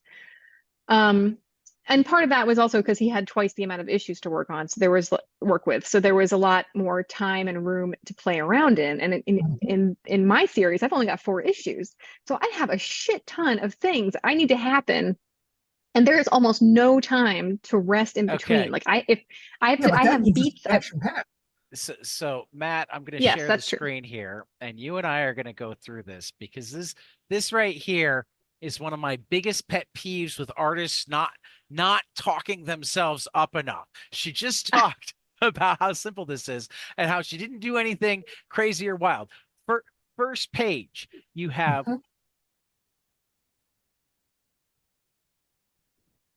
all of the panels in set on a bigger image, Yep. 5 different panel sizes. Second page, again, well, actually, you have 2 images kind of merged together that all of the panels are set in, and multiple panel sizes and built around a kitchen. Next page is the simplest yet. And still, you're not even between your rows. There's no symmetry. And I'm saying this is a good thing. You did what you needed to do for the story, not for next page. You came up with the idea of literally phone video. Well, I guess it was laptop videos. But widescreen videos with the little emojis, the stickers to add. You know, you do that for 2 pages, which I assume are side by side. And then you have the similar format to watch the family go 2 completely opposite directions. I guess what I mean is that I wish there were more pages where I could breathe and do like a kind of a more illustrative page. Like I love Sergio Tappi, for example. Okay. And he's almost more of an illustrator. Yeah. But you still do. I mean, as you say that, we get to a page where you have one small panel and otherwise a splash page. All right. You've made your point. Give yourself some Then credit. you have your first, and I think only 9 panel page. 9 by 9, Yeah. And then when you get to the fight, you start breaking panels and coming out from the page. I mean, do you start having weird shaped panels to go with the trippy nature of the fight? All right. I think I'm feeling better about this now. If this is boring paneling, yeah, exactly. What does it look like when you let loose? Yeah. You'll see. I mean, look, I'm you try have to do some overlapping panels here. Yeah. Yeah, that's true. I love it. All right. Well, you got me. I guess I'm being hard on myself. All of the different ways that like gutters can be used, you use sometimes on the same page. Oh, wait, there's your own worst critic. Yeah, I mean that's just kind of how we do, right? We just all we see is the flaws. So this page was kind of fun because I think this will actually the words will help this page. He shows up on the scene where he's kind of the guy like in charge of things. We're looking at the shepherd's manager. We talked about him briefly earlier. Right. Looks very much like an old school accountant. Yes, and those panels, all those stacked panels, is him doing this thing called 5, 4, 3, 2, 1, where it's like a way to regulate your nervous system when you're having a panic attack. Okay. So he starts listing things that he can feel, things he can see, things he can smell, things he can taste. Okay, see, it's great that do you know Kelly Thompson at all? I know of her, yeah. She's out in Portland too. So Caitlin, did you write the story first? Yes. And then did you like do the dialogue as well? Yeah, I wrote all four issues first. Okay. Yeah. So I mean, while I'm finding what I have to show off, because I never ever miss an opportunity to So were you like straw manning your pages in your head while you were writing? I was breaking them down into pages but not panels. So I was trying to and sometimes it's wrong. I'll get to the art part and realize, oh, there's too much on this page. I have to break this page into more things or move things around a little bit. Yeah. But you kind of just try to estimate as you're writing the script. The way I've been doing it is I just kind of estimate how much I can fit or should fit into one page, and then that's a scene and I'm writing it, and I only put the panels in right before I gave Clayton the document to do the letters, because he needs that in order to put the letters in. So- But I didn't even do it when I was doing the art. I didn't even have panel breakdowns because I didn't want to bother with it. Mhm. So so you didn't do panel breakdowns before you had the art. No. Are you It's more just like a stuck- regular script. Are you Hmm? stuck with a Did you page feel count, like or you can had to add do a page or any? two if you need it? Sorry? Are you stuck with a page count? I not really. I mean, it's basically like, I think I was contracted for 24 pages, but I asked them if I could do 26, and they were like, "Well, we can't pay you for them, but if you want to do them." Okay, all So right, fair basically, enough. like, you know what I mean? I was like, I We're need those paying you extra for the two book, pages to, not the yeah, pages. Yeah, I need those gotcha. extra 2 pages just to tell the rest of the story. But they're like, if you want to, you can, but we're not gonna Well, like I cut, mean, you as know. long as you also have some sort of back end sales type thing. We'll see. I mean, that's kind of my Well, next I mean, step. you Like have to I, sell yeah, first, but what I yeah. meant was, Well, this is going on my pull list tomorrow, so yeah, it's already on Thank mine. you very much, sir. Thank you, Um, guys. Kelly Thompson did a short that was supposed to be in an anthology that never got published. Uh, and therefore she it was one of the first things that she put out through her Substack. Actually, no, I didn't bring my iPad Oh, downstairs. okay. I keep it on my iPad because it's Mm-hmm. called 54321, and Oh. it's it's specifically a girl uh, is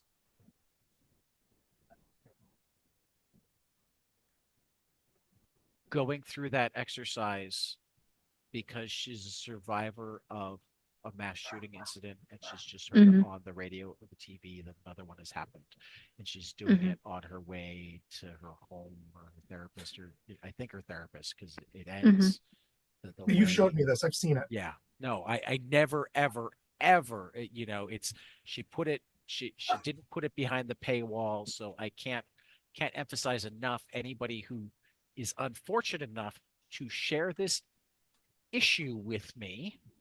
Um, Mm-hmm. it's just an outstanding resource.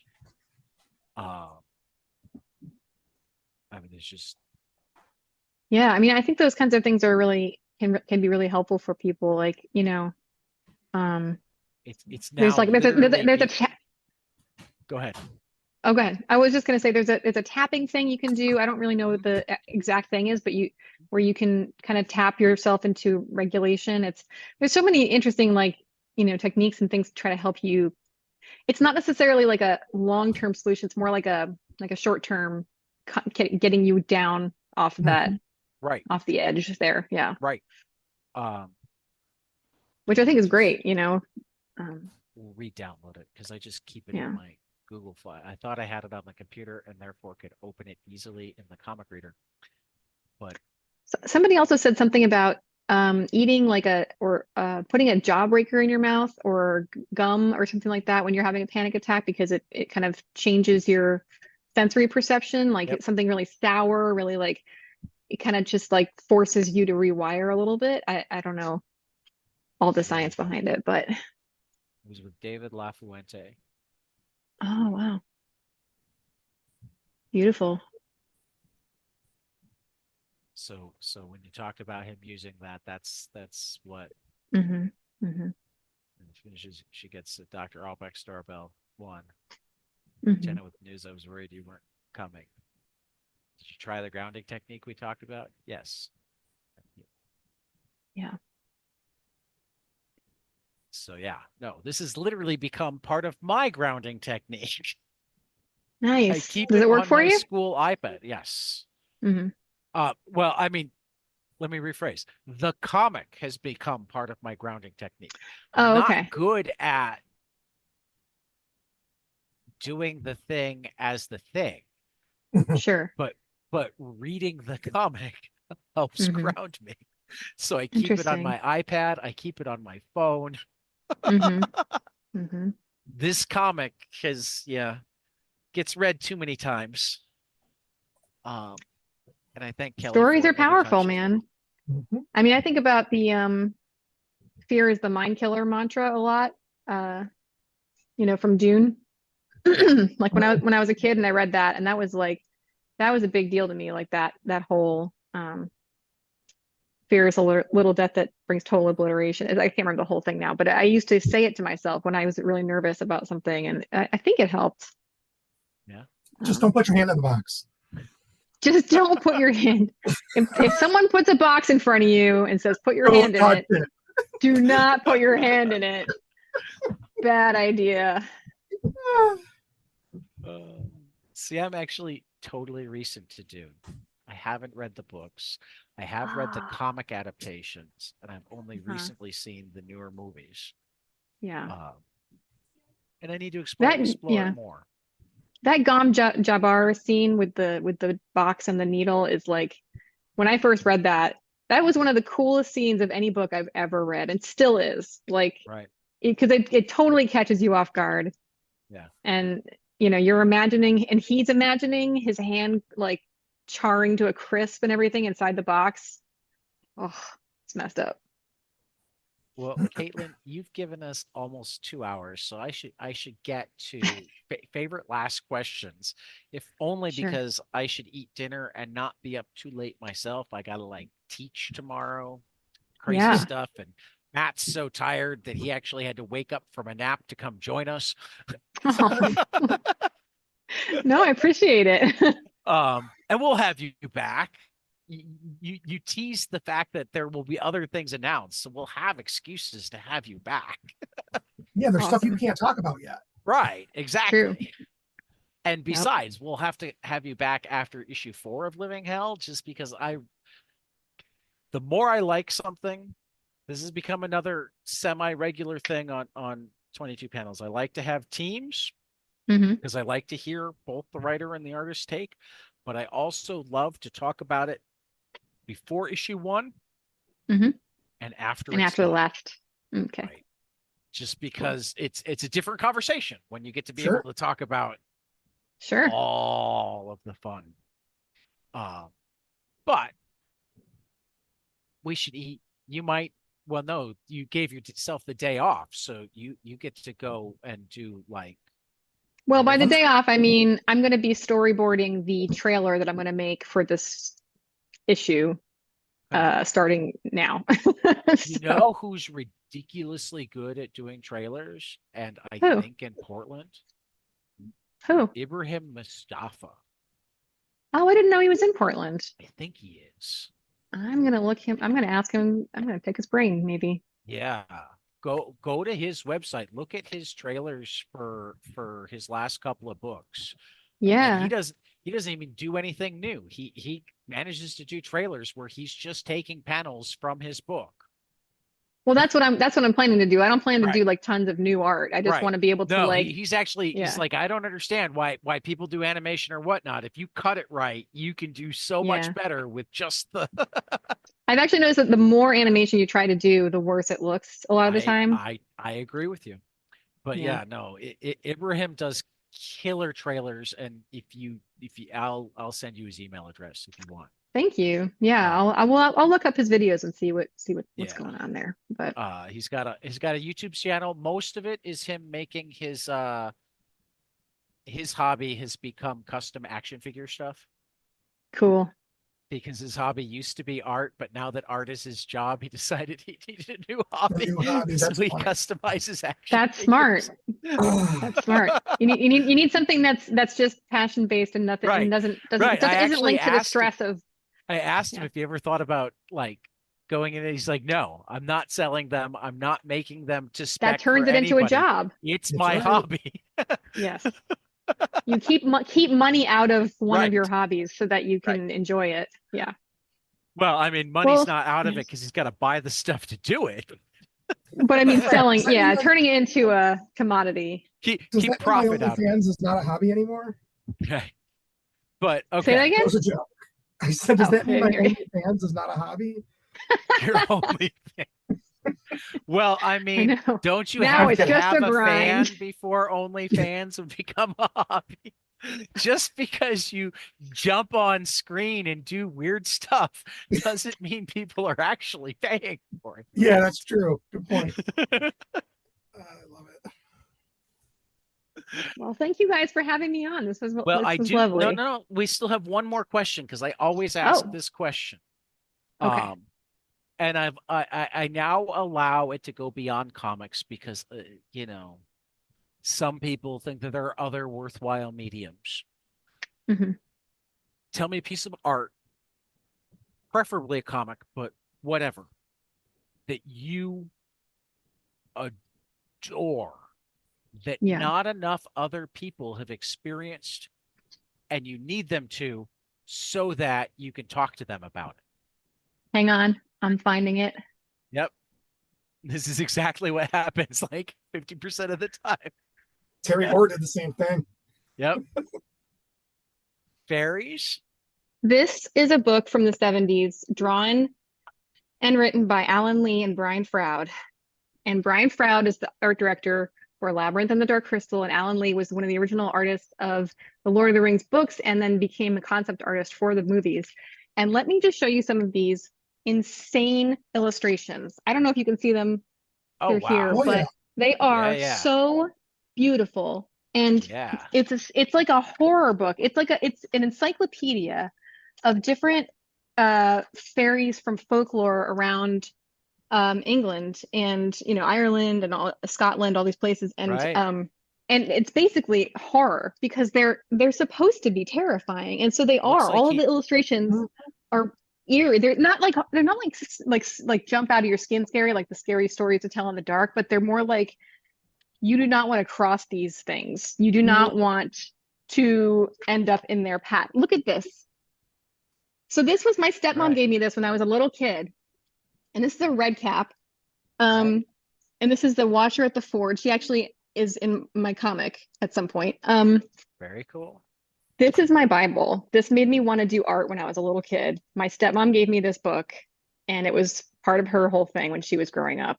And she introduced me to Arthur Rackham. She introduced me to all of these like fairy tales. Anyway, this is what fairy folklore actually is. It's not like the cutesy like, butterfly wing people. It's basically horror. Like you talk to people from those isles, they're like, in some places in Ireland, they're still not building roads in certain places because there's like a fairy tree or rings or whatever. Like they don't want to disturb the spirits. It's a great book anyway, but I not enough love it. people know about it. Yeah. Well, I know about it now, and I'm noticing that he's done a lot of stuff, a lot of other stuff recently. Or one of the things that comes up that looks cool to me too is he did one that's trolls. Oh, I don't think I picked that one up. Yeah, it came But it was a cool out. collaboration too between two Yeah. artists. Like they meld together really well. So yeah, no, I'm gonna have to check that out, check his stuff out. Unfortunately, I have to, it looks like, and this is just terrible. I hate it when this happens, and it happens too often. Doesn't look like it's in print at the moment, and it Mm. certainly hasn't been made um certainly hasn't been made digital that I Hmm. see. So Yeah, I these have to guys are track pretty it old down school, now. so yeah.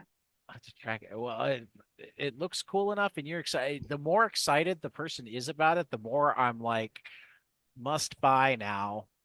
Yeah. And it's not that it's even one of those things where like, some things you love when you were a kid didn't age super well. Right? This ages super well. Like I look at these drawings still and I'm like, holy crap. Yeah, And no, that's they after like decades of like, learning and drawing and all that stuff. Like I still think that they're absolutely some of the best drawings I've ever seen. so Bob I have I Sikoria have talking about taken Bookfinder. oh It, I've it's actually scanned pages into the in from here and printed them out to have put on you my wall because there's no other way to get to Right. get print. 25th anniversary edition. What's Bookfinder? Bookfinder is actually a like aggregate that will like search Abe Books, Amazon, Alibris, um, you name it, all of the different book sites, Biblio, Hmm. and give you prices on copies. So it looks like the 25th anniversary edition, the cheapest one that can be found right now is 72.40 through Golden Wave Books via Abe Books, and Amazon has a well, Goodwill Books through Amazon as a used, acceptable, fairly worn but readable and intact for 24.87. And this is just bookfinder.com. Cool. So, yeah, it does. It looks amazing. I like his art, and I loved the Dark Crystals. So, I mean, you definitely had me there. Yeah, and Alan Lee was, it's his art is great too. It's the two of them together. Yeah.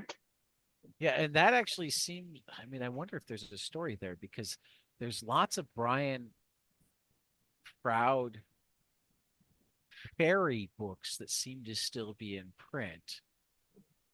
Yeah, he did a bunch of his Fairies of own. the Fault Lines, there's good fairies, bad fairies, there's the Fairies Right. Oracle. This was like But the before all one that. with Alan Lee. No, I Yeah. know. So I'm Yeah. hoping that there's not some terrible falling out story that's Oh, you know Right. what I mean? I doubt it. I mean, I One can assume it was hope. just one project that they did together and then There was a Yoko Ono that got into the mix and broke up the band.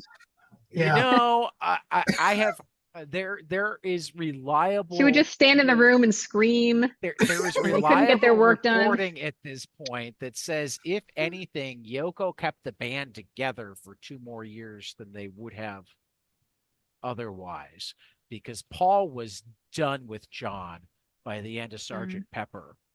But Yoko both mellowed him and managed to get him to play nice long enough for us to get White Album, Abbey Road, and Let It Be. I'm not informed enough on this area, Yeah, but I'm very skeptical. I'm very skeptical about that, but you'd have to ask Clayton because Clayton is the most informed. He knows more about the Beatles than anyone alive. Oh my God. He just read a whole book about one of the roadies of the Beatles. Like he knows everything. So if you ever have him on again, ask him his opinion. This is making me when I met Klaus Janson at C2E2 a couple of years ago and gave him my card and asked him if he'd be interested in coming on the podcast. He caught me off guard because he's like, "What will we talk about?" And I'm like, "I mean, whatever you want to talk about." Yeah, right. He's like, "We could talk about the Beatles," and I'm like, "Sure, I'll talk about the Beatles with Klaus Janson." So now I feel like I need to reach out to Clayton so that we can reach out to Klaus Janson and say, "Come talk about the Beatles on 22 Panels. I mean, we're ready for you, man." That would be a hell of a conversation if you got those two on there. Well, we've had Clayton before. I'll reach out to Clayton again. Yeah. We've had more letters than I think any other podcast I know of. Yeah, they're important, man. They're very undersung. They are. And they have the coolest moment of anybody in comics. They are the first person that gets to see the words and pictures together. Finished page. Not always the finished page. As many of my letters have pointed out, they're sometimes working at the same time as the colorist. Sure. But nobody gets to see the words and pictures together. Nobody gets that moment of taking the two sides of their brains and bringing the words and pictures together before the letterer does.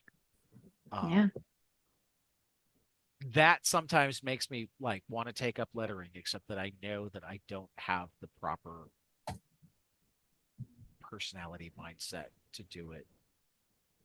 I've done lettering and I've done worse lettering, obviously. Clayton's like a master, but it is really satisfying. Like it feels like you're finishing the page. You're really finishing the story when you do that. And it's really exciting. He sent me some samples of what he's doing for Living Hell, and it's perfect. It's like the perfect vibe. Of course. Can't wait. I mean, of course it is. Of course it is. It's Clayton. He's on the short list of people that there are artists and writers that won't work with anybody else. I mean, there are really only like 3 letters in the. I mean, there are a lot of letters in the business, but there are only like 3 that I think you ever have people say they're my letterer on everything. Everything. I do. Yeah. You know, yeah. So, and I mean, and he's got one of the biggest names in the. I mean, Tom King won't do anything without Clayton. Yeah. I'll write the story, but Clayton's lettering it. Yeah. No, it's a big honor. Have something in his contact that lets him go wherever Tom King goes.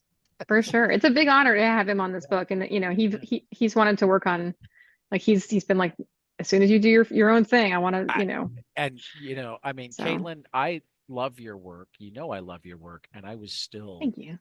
I had high expectations, and I was blown away. You. Thank you. You knocked it out of the park again. I can't wait to see the words with it, but just based on the pictures, I can't imagine. I mean, that means a lot. Yeah, I'll send you a PDF as soon as I have the words to that would make me go, oh no, it's not as good now. Yeah, right. I mean, maybe if there's massive numbers of misspellings that don't seem intentional. reserve your judgment. It's my first time writing a full yeah, issue, no, you know. I absolutely do. But I also think that and don't tell some of my writer friends this, when it comes to at least comics writing, where other than the part of the comics writing that you've already knocked out of the park, because I can see the pages. You know, there are 2 parts of comics writing. There's the laying out the story and or panels for the artist to be able to do something with. And I know that you've nailed that because I can see the results of the art. And the other part is the dialogue. And there's exactly one part of writing that I think is relatively easy to get better at, and that's dialogue. So even if you're not coming out fully formed, if it's something that you care about to be able to make your own comics all by yourself, you'll get better at dialogue. I can help you get better at dialogue. Any of your other writer friends can help you get better at dialogue. Pick up Elmore Leonard's 10 Rules of Writing, and it will help you get better at dialogue. You know, it's not easy, and there's a difference between good and great dialogue. But one of the advantages of comics is also the one medium where good dialogue is good enough. It's true. I hate a book that has mediocre dialogue. I can't stand a movie that has mediocre dialogue. I love great dialogue in a comic, particularly because I'm a dialogue guy. Right. But it's so easy to like rewrite the dialogue in your head anyway. Yeah. Does that make sense? Because you're having to be active with it. It doesn't sound quite right. You wind up making it sound right. As long as it's not like actively bad. Right. As long as you're sitting there going, that's all I'm hoping for at this point. I'm kind of just like, I don't please just don't embarrass myself. You know, as long as you're not looking at it and going, no, I can't see him saying that. Not I can't see him saying that way, but I can't see him saying that at all. Right. It works in comics. Again, not to take away from the extra level, but again, I have seen so few movies that actually like overcome bad dialogue, like Star Yeah. Wars and Star Wars, and you know Yeah. the Did Star Wars dialogue. really overcome it though?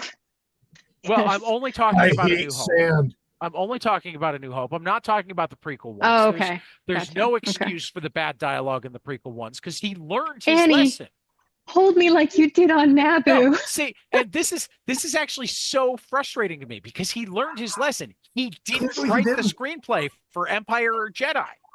Mm, Somebody else did, and that's why the dialogue is 1,000 times better in Empire and sure. Jedi than it was in A New Hope.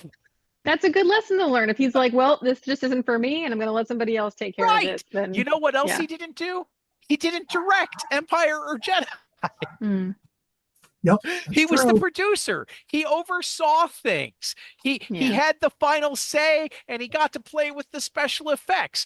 Yep. But he let other people have massive amounts of input on Yeah. the specific words and how well they were being delivered. I wish his wife had as much recognition as he did because when I found out how much her She edited. editing made those movies Right. the way they Oh, yeah. are, Yep. I was mad actually because I was like, holy shit. Because I heard about like what was in there before she edited it, and I was like, that would have been those movies would have been pieces of crap Yep. without her editing this stuff out, where she was just like, what is this? Get that out of here. And I was like, oh my God, why is she not like world famous? And like, you know, Because I they got just, divorced. Yeah. it was just so frustrating because I was like, oh my God, she's the reason that those are so great. Like, And, I mean, not and the only, but you know what I mean? Like, Yeah. yeah, She made it the blockbuster that it was. right. well, and this Right. If this she had is not why touched it, it would have unless one died. of you knows off the top of your head, I'm going to look up. I must know. We must say her name to give her the Yes. credit that she I mean, it's deserves. from what I heard, it sounded like it would have been like Flash Gordon or something without her Yep. intervention. I mean, and considering the fact that it was supposed to be Flash Gordon, Yeah. Marsha Lucas at the time, Marsha she's still Lucas. Marsha Lucas, because I know Yeah. that they are. Looks like she's kept Lucas. Marsha Lucas was the editor. She also edited Taxi Driver. Mhm. No kidding. Yeah, I'm learning all about these women editors. Like I learned that the she's in the editor editorial for department anyway. Fury On Taxi Road, Driver and yeah, American Graffiti. but Mad Max Fury Road was also uh And what was his Alice name? doesn't live here anymore. Oh, She doesn't have a lot of credits, but she like knocked it out of the park on I haven't listened to everything that that yet. she's like credited on. Mhm. Mhm. She's uncredited on More American Graffiti, which was not as good. Supervising film editor on New York, New York, and Taxi Driver. Mhm. Assistant editor on Candidate. Yeah. For somebody with that few credits, she's like, which makes me really, really hope that like divorcing George Lucas didn't like end her career. I hope that she walked away from film, not like, oh, you're not married to, because she doesn't have anything after Mhm. Return of the Jedi. Another name though, woman editor's name to put in there in the world to remind people is George Miller's wife, who edited Fury Road, one of the best movies of all time. Her name's Margaret Interesting. Sixel. Margaret Sixel. Yeah. Cecil? Margaret Cecil. It's Sixel. But she's the one who edited Fury Road. Well, see, I have long held that almost every great or even mildly great man has a way better woman behind. Yep. A counterpart who's been who's had their Is credit stolen. is she the one they modeled the costume maker on in The Incredibles off of? Oh no. I'm just looking at her Oscar picture here and Right, going, right. She does have that vibe, doesn't she? Um, because I know that was modeled after somebody in particular. yeah. Welcome to 22 Panels, where we go down every rabbit hole Every rabbit hole. and love it. You should just call this podcast The Rabbit Hole. I mean, it's too late, but it's okay. I feel like you might have come up with our next. We can't even really call it a book club because it would be a rabbit hole. Maybe we should just call it the Rabbit Hole Club. We should bring a few of us together, and one of us just says a word, and we see where we go from You there. just go. Everybody's off. got Google ready. Somebody say a word. Let's go. Yeah. Well, speaking of rabbit holes, I think we should pull out of this one. I'm gonna head off. It's time to go have dinner. Caitlin, It's time. Thank you so much. It's always Yes, Thank you guys. It comes out all the way in November. So I'm sad that we're waiting that long. Who knows? Maybe we'll bring you back to talk about it again before it comes out. We just gotta ramp up excitement. Right. We gotta get people revved up for this because people don't know my name, so I gotta get the word out as much as possible. I gotta be like, the book is living hell. It looks amazing. The storytelling is fantastic. Whatever Caitlin wants to try to believe about it being a simple panel structure. Yes. And Matt, since you're here, you get to take us out. And we will continue after the next page. Hey guys, this is Tyler from 22 Panels. I'm here to tell you all about our Patreon. If you enjoy this show, please consider donating to our Patreon to keep this show going. We have many different tiers, all different levels to help you decide what's right for you. Okay, so get on out there to patreon.com/22panelspodcast.